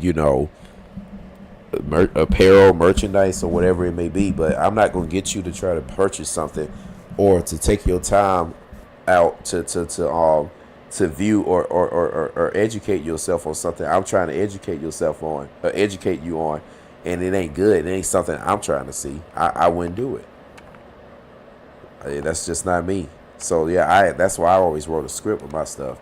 Even though it wasn't the best like film review, and it didn't have the right camera techniques and the right editing and all that, I'll admit it didn't have all that because I was learning that stuff. But it was funny. And like I said, that's what I was trying to, do. I was trying to make myself funny like the AVGN, but I wanted to make it funny with my style of humor, and the way that I saw the game from like a more modern approach. And because like I said, he was reviewing old shit, like shit that, that was back in the 80s and stuff like that. Niggas wasn't even born back then. I at least wanted to review stuff from the 2000s when, that was stuff that like at the time in 2010 and 11, millennials, that was like games we grew up playing. So it was more people that were familiar with that were on the internet at that time, as opposed to folks that was like James's age, because they were much older. They weren't probably on the internet like we were. But but yeah, man, like I ain't never want somebody to consume something I wouldn't consume. But like I said, I didn't really get good with those reviews. I feel like until like, I'll say like really Page Master. When I did Page Master, that's what I was starting to really get good at, actually writing a script, acting in front of the camera, doing good commentary, not, looking directly in the camera, not, looking somewhere else and, looking off and stuff like that. When, like it's a lot of stuff that go into doing the review. Like you gotta know how to be a good actor. You gotta have good pose. You gotta have a good pose. Poise in yourself when you're in front of the camera. You can't be too fidgety. You can't be too nervous. Like you gotta be relaxed when you're in front of it. It gotta seem natural. Like it took me a while to build that element when I was doing this stuff. Like, yeah, like from those quarterback club and all that. Like I was nervous as hell when I was doing this stuff, y'all. Nervous. I was thinking, man, this shit's gonna be in front of millions of people online that I don't know. You know what I'm saying? They gonna look at this shit, probably be wondering, what is this stupid nigger talking about? Man, I played that game. That game was fire. He don't know what he talking about. I wasn't like just that self-conscious and concerned like that. I really didn't give a fuck about how somebody's opinion was. But I still wanted it to be good. I wanted it to be something that when somebody saw it, they was like, man, this was fire. Like this was, they were inspired when they saw it. I didn't want to put something out that was just gonna be like Alex said, like it was just gonna be like something that somebody had already done in the past. Like I swear I didn't want to do that. And like I said, I don't feel like I had really perfected what I was doing and got good at it until I did really about Yeah, I would say Page Master. Because after Page Master, then I did Alex Kidd, then I did Bad Boys, and then from there, that's when I was comfortable with what I was doing. But before then, I'm not gonna lie, I was still trying to figure shit out. Talking fast as hell, had that Atlanta accent, you know what I'm saying? Like, you know, I was fresh coming, like I said, fresh coming from Atlanta, still talking fast as hell and stuff. Didn't have no type of continuity in what I was saying, reading directly from the script. Yeah, it was a lot of mistakes I was making back then that I could sit here again as a 34-year-old man and criticize it, but yeah, I mean, I had to do it though. I could only, you know, criticize myself so far. I mean, I was 18, like, you know, I was a kid doing this. And I hadn't been taught before, so yeah, that was a big accomplishment.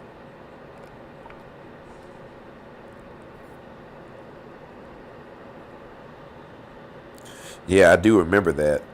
And you know, in the beginning, I thought about doing the collaborations and stuff like that, and I was always up to that. But again, I always felt like if we're going to do that type of collaboration, we have to physically be face to face with one another. That whole thing where you send some clips here and I piggyback on the commentary another way, I that just never was my style. Like how you saw me and Jimmy and Chris doing that stuff, like that was the only way I was gonna do a collaboration with somebody. Me and Kelvin, with my boy Kev the Don, when he was in a couple of reviews, like that was the only way I was gonna do it is if we physically there.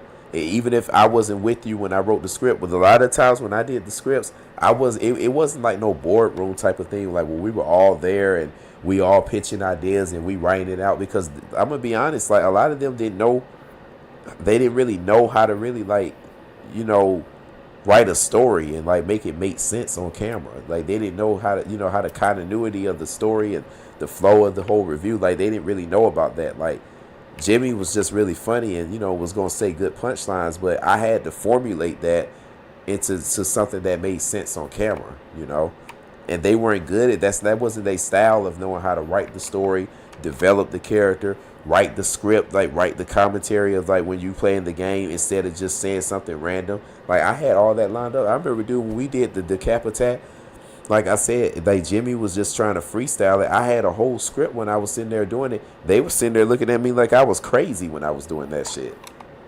They was like, dude, why did you write, like, why don't you just freestyle? I'm like, no, like, you know, I have a script when I do this stuff. Like, I want my shit to flow right, you know?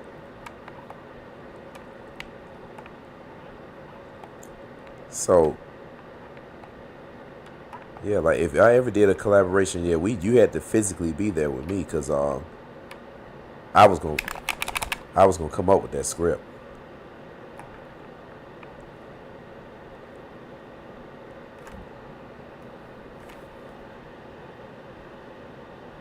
Yeah, and it's hard to manage online. You're right. Me and my boy, I am Richard Kane, who y'all see in the streams. Like, man, me and him was gonna do one, but matter of fact, he was gonna be in Death Trap Dungeon, which is crazy. With me and him, when I had the idea of Death Trap Dungeon, I was gonna throw him in there. It was the initial plot was gonna be where the character Loopman that I played, the wizard with the purple robe on and all that. He was gonna trap James pretty much in this portal and then in this dimension, and then I had to basically beat Death Trap Dungeon to get him out of it. That was the initial script at first.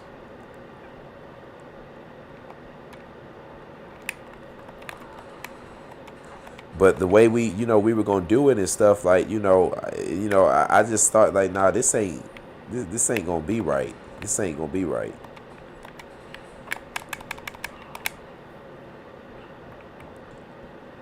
You know, and God knows I wanted him to be in it, as bad as I did, but just the way that the whole thing was gonna turn out, like, yeah, I didn't really like.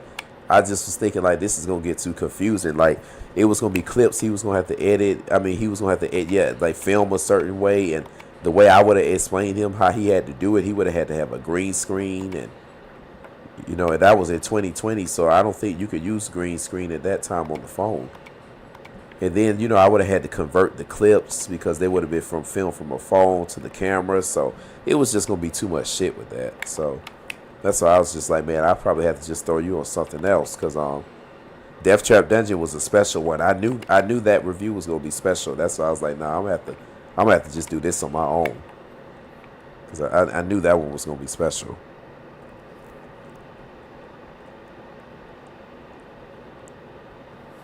Hell yeah, man.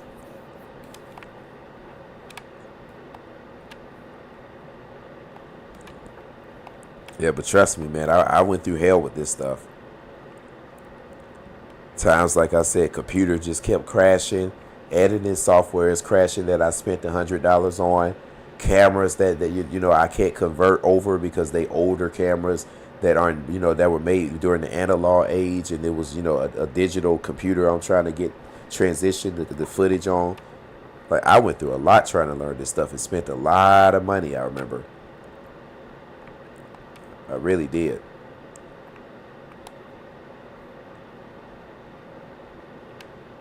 But I enjoyed it though. So like I said, I'm not complaining. It's just I just kind of look back on there, look back on that and think to myself like, man, that was a real grueling process learning this stuff.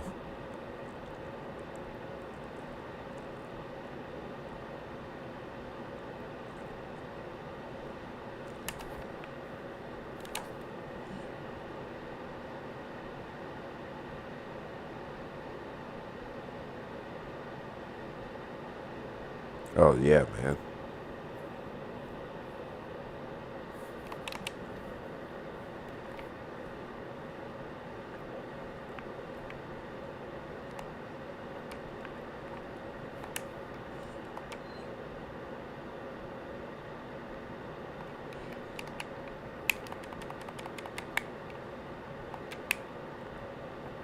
Starting to notice they're giving me less ammo.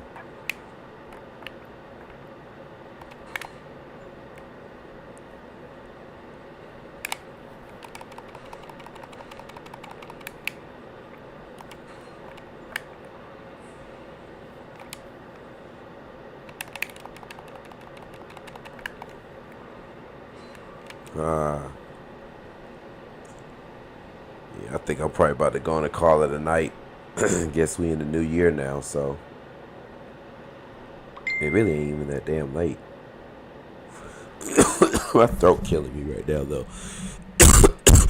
But I'm about to go on, get offline, and brainstorm some ideas for some little stuff I want to throw in the stream later on, and maybe after this get done rendering, I'm gonna go back in this and look at this and kind of piggyback off of some of these ideas. But yeah, man, y'all just stay tuned, man. We got some stuff that we got planned, and yeah, of course, everybody gonna be coming along the way. So, like I said, I might be on maybe in a couple of days. Not really sure exactly what day, but I'll just give up. I'll put a post in the I'll just send a notification out to everybody, so hopefully y'all will be able to catch it.